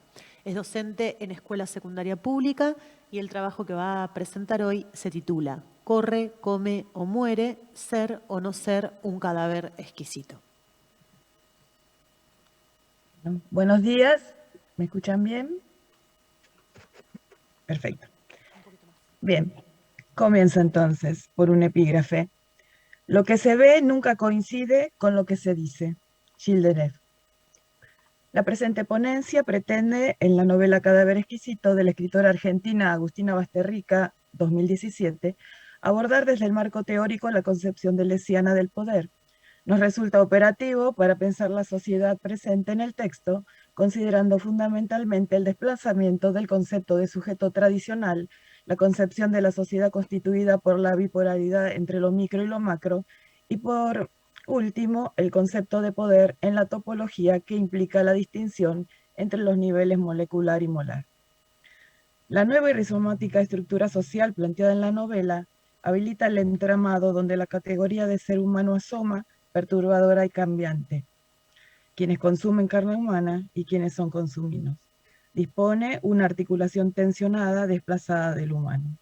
El primer grupo, los consumidores, quienes pueden pertenecer a esta categoría en forma circunstancial, ya que pueden a través de sus acciones mudar hacia el segundo grupo, el de los consumidos. Dicha división móvil e inestable es naturalizada por la sociedad mediante la utilización de un lenguaje metafórico donde la palabra encubre o cubre el proceso de animalización de alguno de los seres humanos, generado desde la gestación, criados para consumo, y por cometer penalizaciones, es decir, se instaura también una forma de control, derivan en castigo y muerte en el matadero municipal. La máquina del Estado dispone, define y delimita la frontera entre humanidad y animalidad, entre prácticas aceptadas, por ejemplo, tener cabezas para consumo, y las prácticas clandestinas, tener relaciones sexuales con aquellos cuerpos privados de condición humana. Se presenta como límite o frontera y simultáneamente encubre la presencia de las formas pasadas.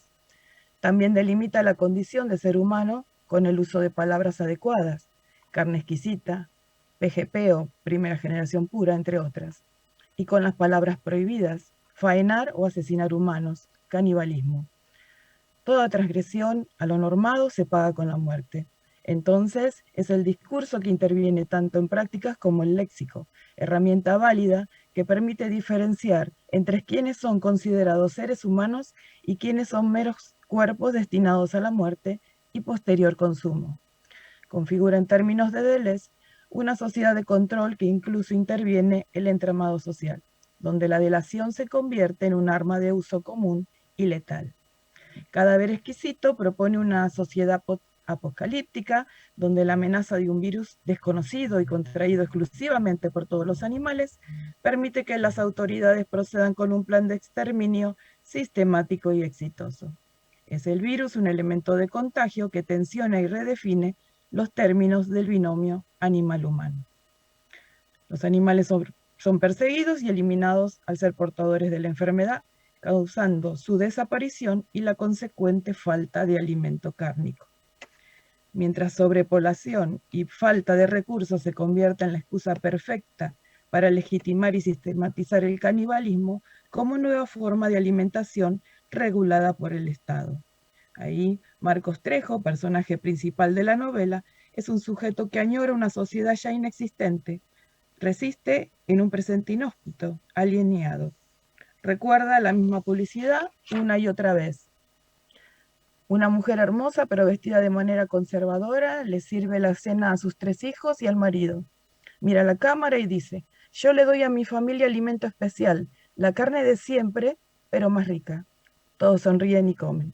El gobierno, su gobierno, decidió resignificar ese producto. A la carne de humano la apodaron carne especial.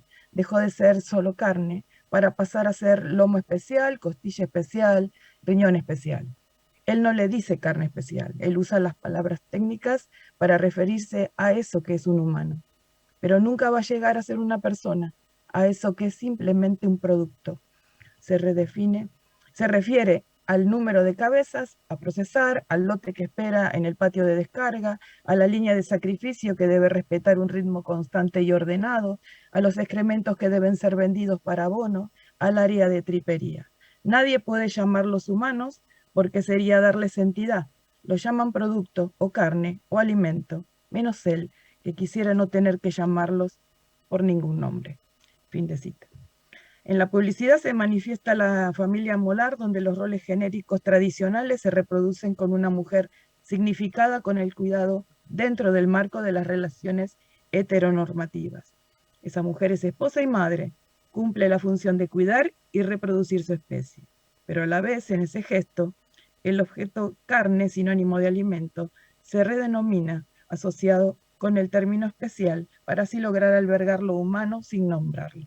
Para Marcos, aquello que se consume solo puede ser denominado como eso.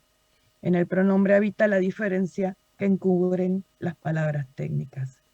Podemos pensar la lectura de Cadáver Exquisito, entre otras válidas, desde una perspectiva de poder, sustentado a partir del deseo como elemento preexistente y modelador.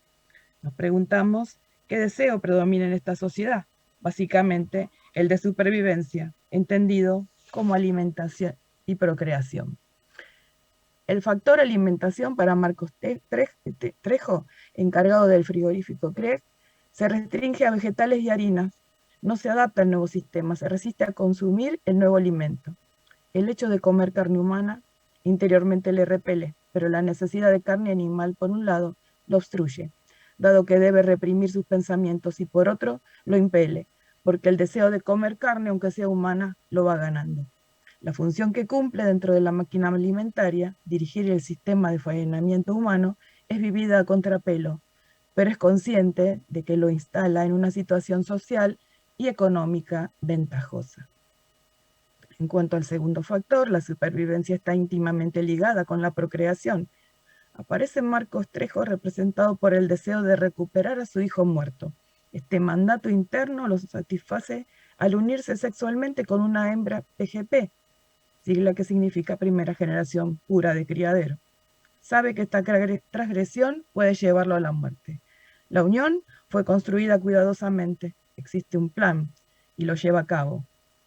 Resulta significativa y pertinente las reflexiones de Deleuze y Guattari en 1000 mesetas.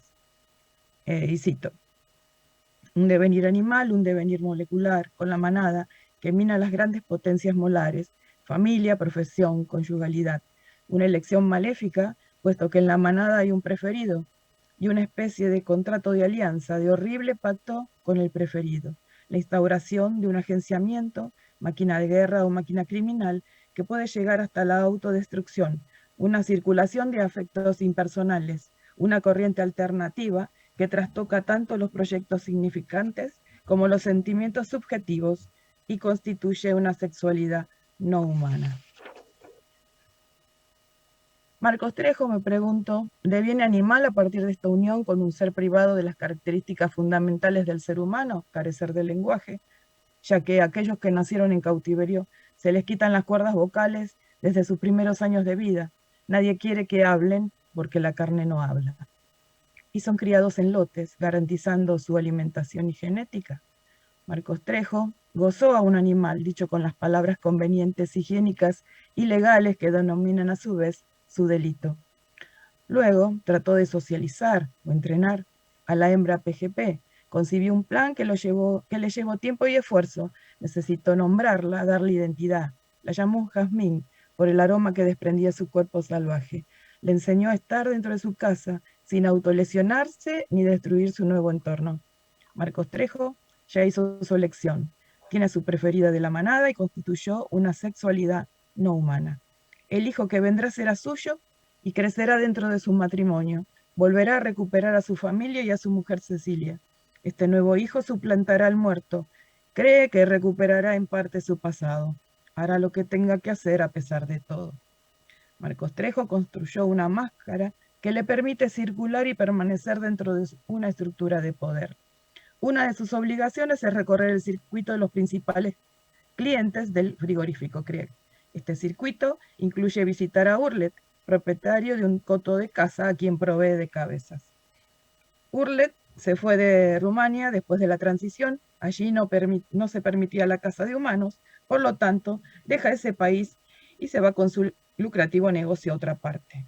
De edad indefinida, habla español de manera casi perfecta y se expresa en forma preciosista. Es muy claro cuando le transmite su fascinación por comer seres vivos. Hay una vibración, cito, ¿no? Hay una vibración, un calor pequeño y frágil que lo hace particularmente delicioso. Arrancar una vida a bocados. Es el placer de saber que gracias a tu intención, a tu accionar, ese ser dejó de existir. Es sentir cómo ese organismo complejo y precioso expira poco a poco, pero que al mismo tiempo comienza a formar parte de uno, para siempre. Ese milagro me fascina, esa posibilidad de unión indisoluble. Marcos percibe en Urlet una lenta metamorfosis, otro ser que lo habita. Le mira las uñas cuidadas pero largas. Hay algo de hipnótico y primitivo en esas uñas, hay algo de alarido, de presencia ancestral, hay algo que genera la necesidad de saber qué se siente ser tocado por esos dedos.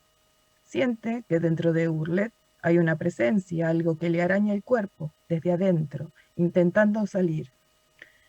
Le vuelve a rozar la mano con las uñas y él siente un escalofrío. Cree poder escuchar el rasguño debajo de la piel de Urlet, el alarido contenido, la presencia que quiere salir. Teme que la presencia, que el ente que vive debajo de la piel de Urlet, deje de arañarlo y se libere.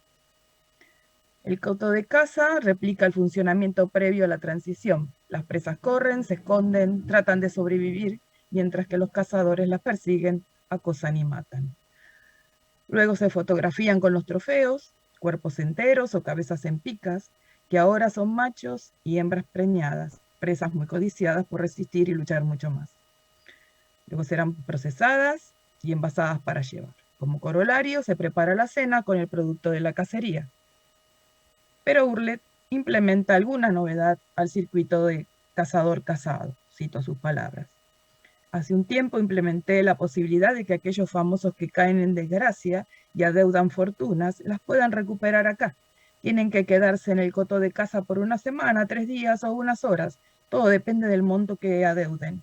Y si no logran cazarlos y salen vivos de esta aventura, yo les garantizo la cancelación total de la deuda. Porque hay personas que están dispuestas a hacer cosas atroces, por mucho menos como cazar a un famoso y comérselo.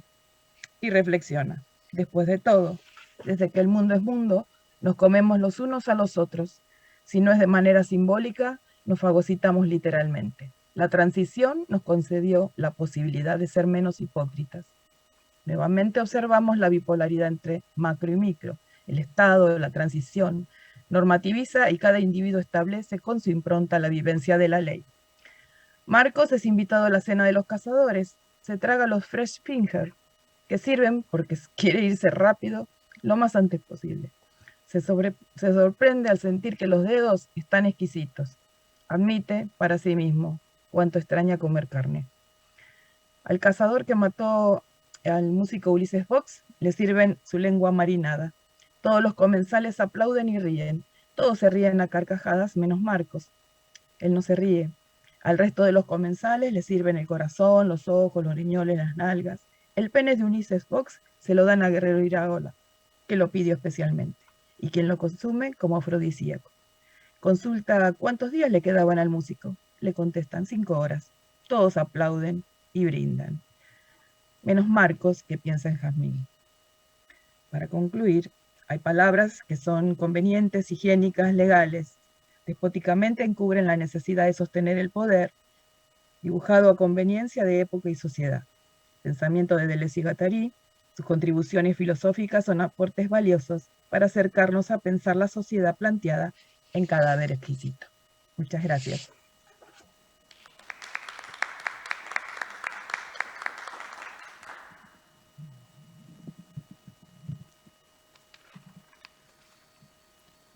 Bueno, ahora muchas gracias, Viviana. Vamos a pasar entonces a escuchar la última presentación de esta sesión de la mañana del simposio. Va a estar a cargo de Constanza Lucía Turner. Ella es licenciada en Letras Modernas por la Universidad Nacional de Córdoba y actualmente se encuentra cursando el primer año de su doctorado en Letras. Se desempeña como profesora adscripta en la Cátedra de Literatura Española II, como correctora literaria independiente y como profesora de nivel medio para adultos.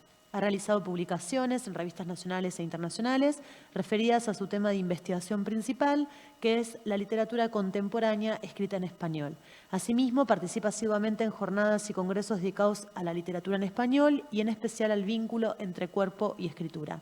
Su ponencia se titula La performatividad del deseo mediante la escritura y las posibilidades de rebelión del sujeto que se nombra. Te escuchamos, Constanza. Muchas gracias. Buenos días a todos y a todas. ¿Se me escucha bien? Sí. Sí, perfecto. Buenísimo. Comienzo entonces con la lectura de la ponencia. Repito el título por las dudas. la performatividad del deseo mediante la escritura y las posibilidades de rebelión del sujeto que se nombra. Primer apartado, el poder del lenguaje, aproximaciones iniciales. En Lenguaje, Poder e Identidad, su obra de 1997, Judith Butler reflexiona sobre las implicancias del uso del lenguaje por parte de y sobre sujetos constituidos lingüísticamente como lo somos los seres humanos, a fin de analizar qué valencia tienen las alocuciones lingüísticas cuando son insultantes o hirientes. En la siguiente ponencia nos propondremos seguir esta agencia del lenguaje cuando actúa mediante la escritura en la definición de un sujeto que primero se desea y al que luego se renuncia, tal como aparece en la obra En breve cárcel de la escritora Silvia Molloy. De acuerdo con la perspectiva que desarrolla Butler, una razón para que se enlacen la vulnerabilidad lingüística de un sujeto injuriado con la vulnerabilidad física es la dimensión somática presente en la utilización del lenguaje tal como opera en la interpelación.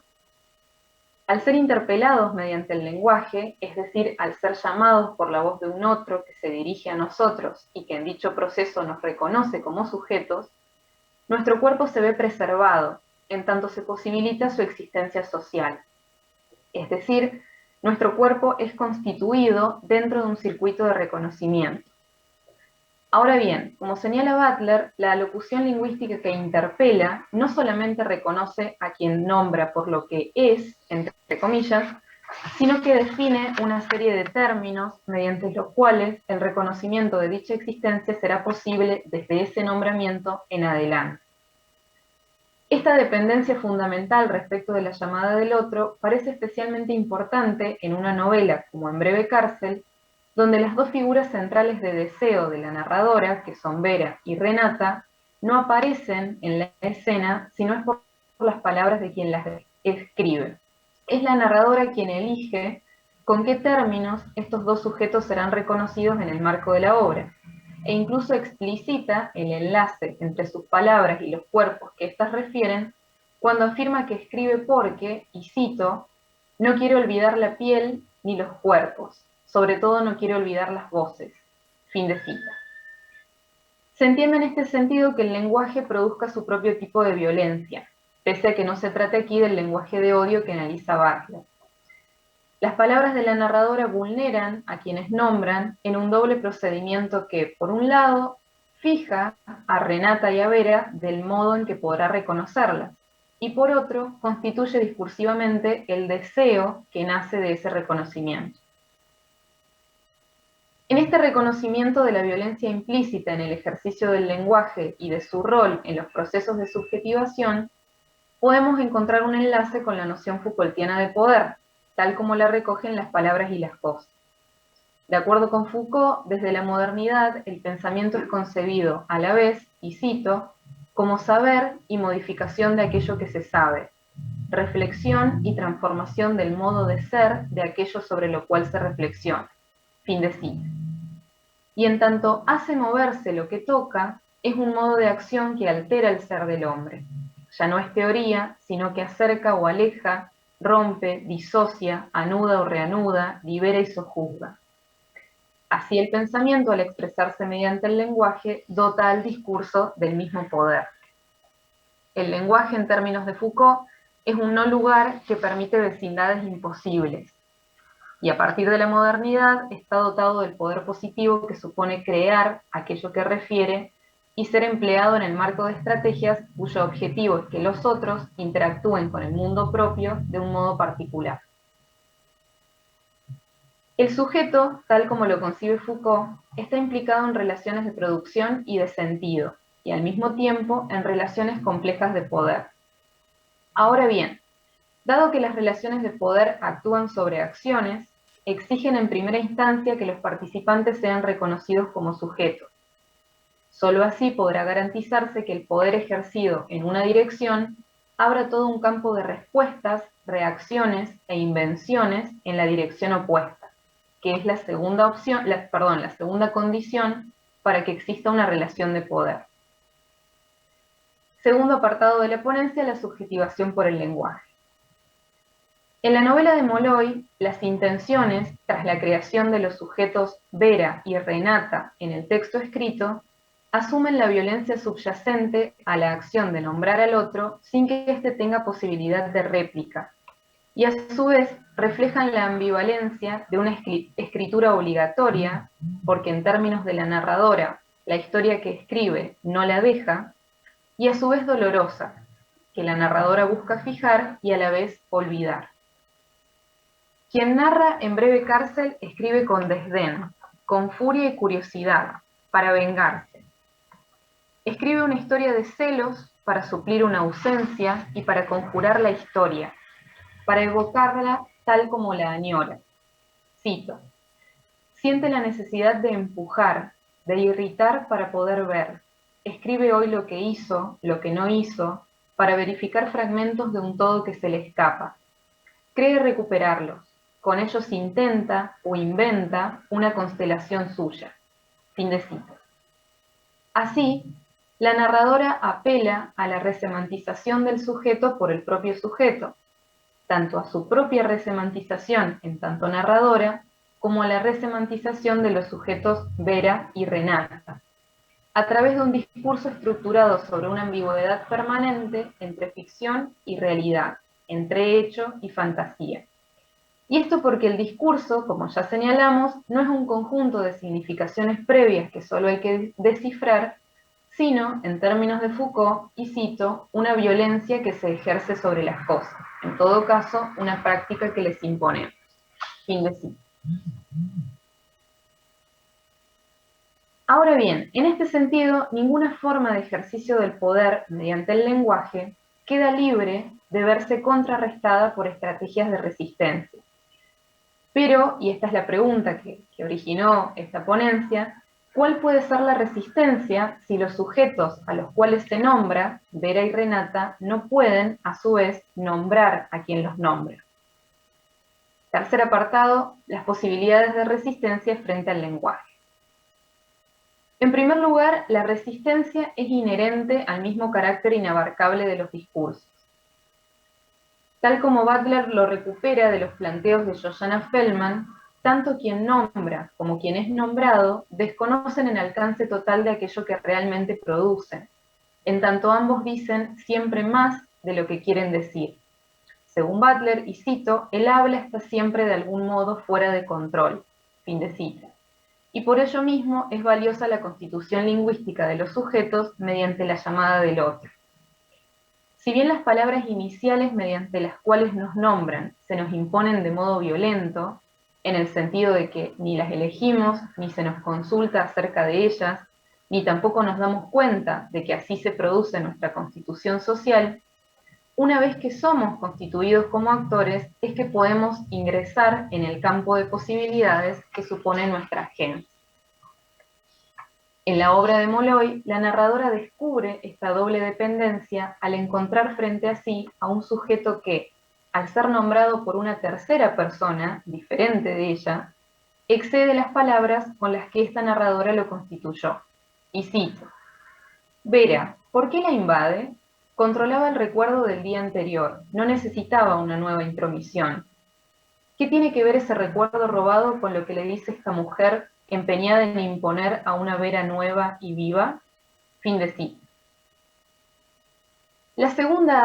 El segundo mecanismo de resistencia tiene que ver con la imposibilidad de aprehender lingüísticamente la totalidad de la propia vida, y por lo tanto la vida de los demás. Tal como Butler lo señala en Dar cuenta de sí mismo, el cuerpo y su historia no son plenamente narrables por quien los ocupa, porque existe un límite en el tiempo pasado en el que nuestros recuerdos no pueden ser completos. Cuando la razón que damos de nosotros mismos es expropiada fuera de nosotros en el proceso de reconocimiento, en cambio, se completa. El otro, que es quien recepta nuestras palabras, aquel frente a quien nos exponemos, está implicado irreductiblemente en la narrativización mediante la cual nos creamos de otro modo. En tercer y último lugar, la principal estrategia de resistencia para los sujetos nombrados radica en su propio cuerpo. Para Butler, en el género en disputa, La identidad se concibe ante todo como práctica, en tanto somos capaces de actuar en pos de la significación y resignificación de nuestro yo. En este marco son las superficies corporales que permanentemente se busca naturalizar, cercar, silenciar, las que, para Butler, cito, pueden convertirse en el sitio de una actuación disonante y desnaturalizada que descubre el carácter performativo de lo natural en sí. Fin de cita.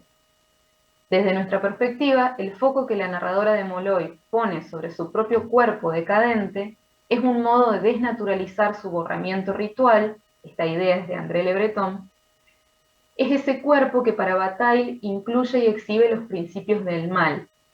El, cito, juego de los caprichos y los ascos, de las necesidades y los extravíos, fin de cita. Es el que resiste los términos impuestos y, por tanto, el que permite reconfigurar las propias posibilidades identitarias.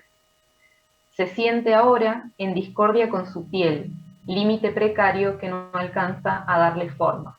También cita de Molloy.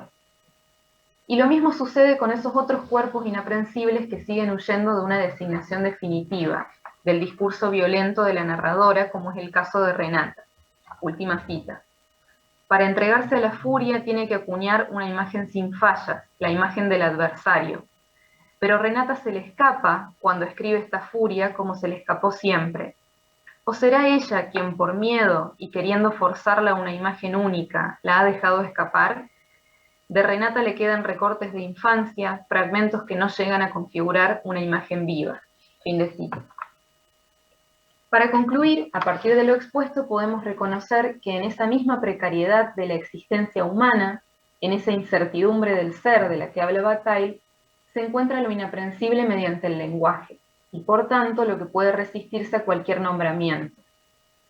La escritura de una ficción como la que encara la narradora de En breve cárcel, le aporta un sentido, un significado a una serie de acontecimientos y de sujetos que quedan, a partir de esta enunciación performativa, vinculados entre sí. Pero esto no implica, como vimos, que estos sujetos estén condenados a este vínculo, fijados de una vez y para siempre a través de una designación obligatoria. Lo inabarcable de sus historias individuales, de esa zona a la que ni sus propios recuerdos pueden acceder, más la permanente resignificación que permiten sus acciones efectuadas mediante el cuerpo, más y sobre todo lo ingobernable del propio discurso, determinan que las posibilidades de resistencia nunca queden bloqueadas. Aunque ahora sea la narradora quien las escribe, bien puede ocurrir que un día sean Vera y Renata quienes, al escribirse con sus propias palabras, la resignifiquen a ella. Eso es todo. Muchas gracias por la atención.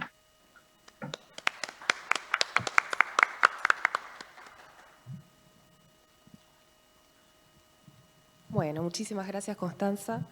Tenemos solo 6 minutos, así que vamos a ver qué llegamos a comentar, pero de todos modos podemos seguir, digamos, informalmente luego, para los que puedan, sería muy, muy interesante. Bueno, voy entonces, empiezo por la mesa 3. Bueno, les agradecemos mucho, ¿no? Bueno, Juan, que no puede quedarse después. Perfecto, empecemos por Juan. Buenísimo. Sí, total. Bueno, a mí me gustó muchísimo el trabajo de Juan, me pareció muy preciso, muy iluminador. Es muy linda esa idea, ¿no? De que los retornos de Martín Fierro indican ese pueblo que falta, que vos señalabas, como la China, las identidades no binarias y luego el guacho, el negro cumbiero. Y el problema sigue siendo, ¿no?, cómo incorporar esas otredades todavía de la nación, ¿no? Que esos sujetos que todavía son incómodos y, bueno, hay como mucha conflictividad en ese punto. Entonces ese gesto que vos señalabas de ubicarlos en el centro es muy interesante. Y yo pensaba, mientras leía tu trabajo, en las comunidades imaginadas de Anderson, ¿no? Me venía un poco esa referencia. Y veía cómo tu trabajo fusionaba como esta idea de que estas reescrituras son intervenciones político-literarias, ¿no?, sobre el cuerpo nacional. Y quería preguntarte, en primer lugar, cómo pensás esa articulación entre práctica política y literaria. Y en segundo lugar, pensaba, por ejemplo, que en una de esas canonizaciones del Martín Fierro que vos señalabas, que es la de Lugones, ¿no?, en El Payador, cómo esa reivindicación tenía que ver en parte con recuperar de forma un poco romántica, ¿no?, el gaucho frente a esas nuevas, digamos, subjetividades conflictivas que eran, no sé, la inmigración anarquista y todo eso, y cómo esa operación era en retrospectiva, y por lo que vos señalás, parecería que el movimiento ideológico en estas reescrituras es como prospectiva, ¿no?, como el futuro de inclusión de estas figuras. Y quería preguntarte eso, ¿cómo pensabas ese movimiento ideológico? No sé si vos querés preguntar algo. Bueno, gracias por el comentario y las preguntas.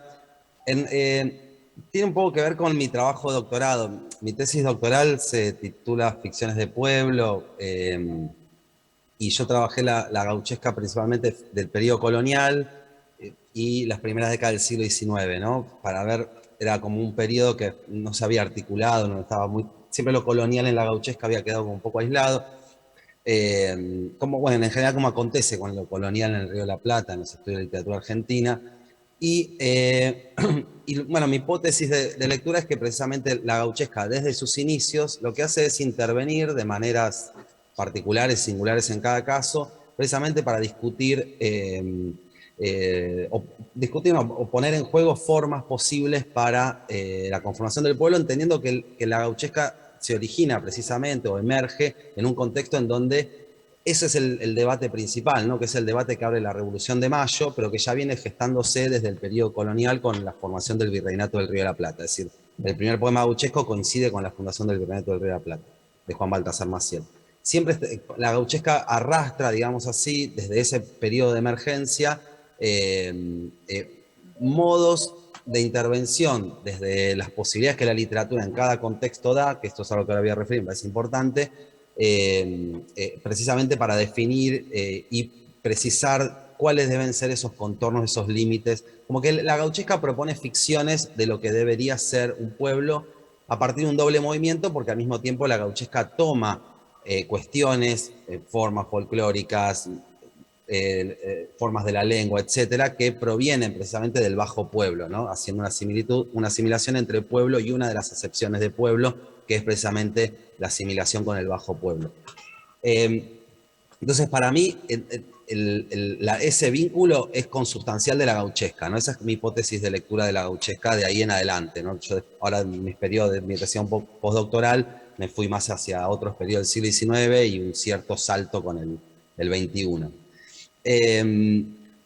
Y eso, digamos, la intervención de Lugones en primer lugar y del Estado, además en segundo lugar, ¿no? Recordemos que en esas conferencias que da Lugones está el presidente Sáenz Peña y todo su gabinete, y a partir de ahí, digamos, el vínculo del Estado con el Martín Fierro empieza a consolidarse cada vez más hasta que pasa a ser parte en la década de 1930, parte de los programas de estudio. Por tanto, a mí me parece es una discusión que la gauchesca arrastra desde su formación misma como género literario. Por supuesto, en cada contexto varía eso, porque la literatura del siglo XXI es muy diferente de la literatura, por supuesto, del siglo XIX, ¿no? Esta hipótesis ya clásica de Piglia, ¿no?, donde el siglo XIX, la literatura argentina, literatura y política son indisociables, no hay autonomía, etcétera, etcétera. Por lo tanto, hay una manera de intervención que forma parte de la gauchesca propia del XIX y otra manera de intervención que podemos pensar en el siglo XXI. Y esa manera de intervención en el siglo XXI yo la entiendo a partir de lo que puede una ficción. Digamos, de fondo hay una pregunta que a mí me interesa, es ¿qué puede la ficción? Y bueno, yo para hacer una referencia teórica que sea, digamos, que seguramente todos compartimos, tengo una tendencia a pensar con las ideas de Rancière en ese punto, ¿no? La idea de que la ficción lo que hace es venir a producir intervenciones posibles en torno a lo que él llama como el reparto de lo sensible, ¿no? Modos digamos, qué es lo decible, lo factible, lo visible en contextos determinados. Digamos, en ese sentido, la ficción, la literatura y la ficción en particular actúan desde esa especificidad que les es propia, ¿no? Esa autonomía heterónoma de por sí que la constituye. Entonces, en cierta manera, lo que puedo pensar en relación a esas posibilidades de intervención es precisamente brindar la forma de una posibilidad. No, quiero decir, desde ya la literatura no va a venir a modificar esas posibilidades, menos la literatura tal como funciona hoy en día, ¿no? Tiene sus propias limitaciones. Pero sí, al menos lo que puede hacer la literatura es intervenir de maneras que abran formas de litigio precisamente para que estas cosas estén y se pongan en juego y en debate, ¿no?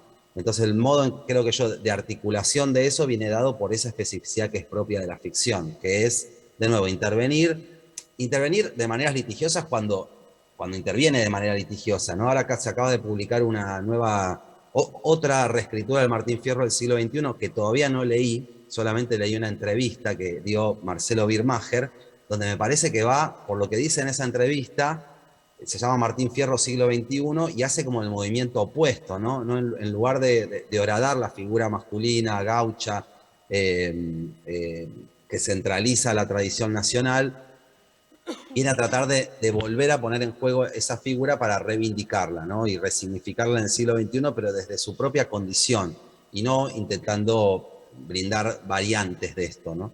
Entonces me parece que es un debate que sigue abierto y que la publicación de este texto de Birmacher me parece que lo actualiza aún más en relación a estas escrituras del Martín Fierro de los Bicentenarios, que podemos pensar que Martín Pérez Calarco también es algo que ha trabajado y también ha referido a las escrituras del Bicentenario, digo de Martín también para referir a alguien de la institución, ¿no?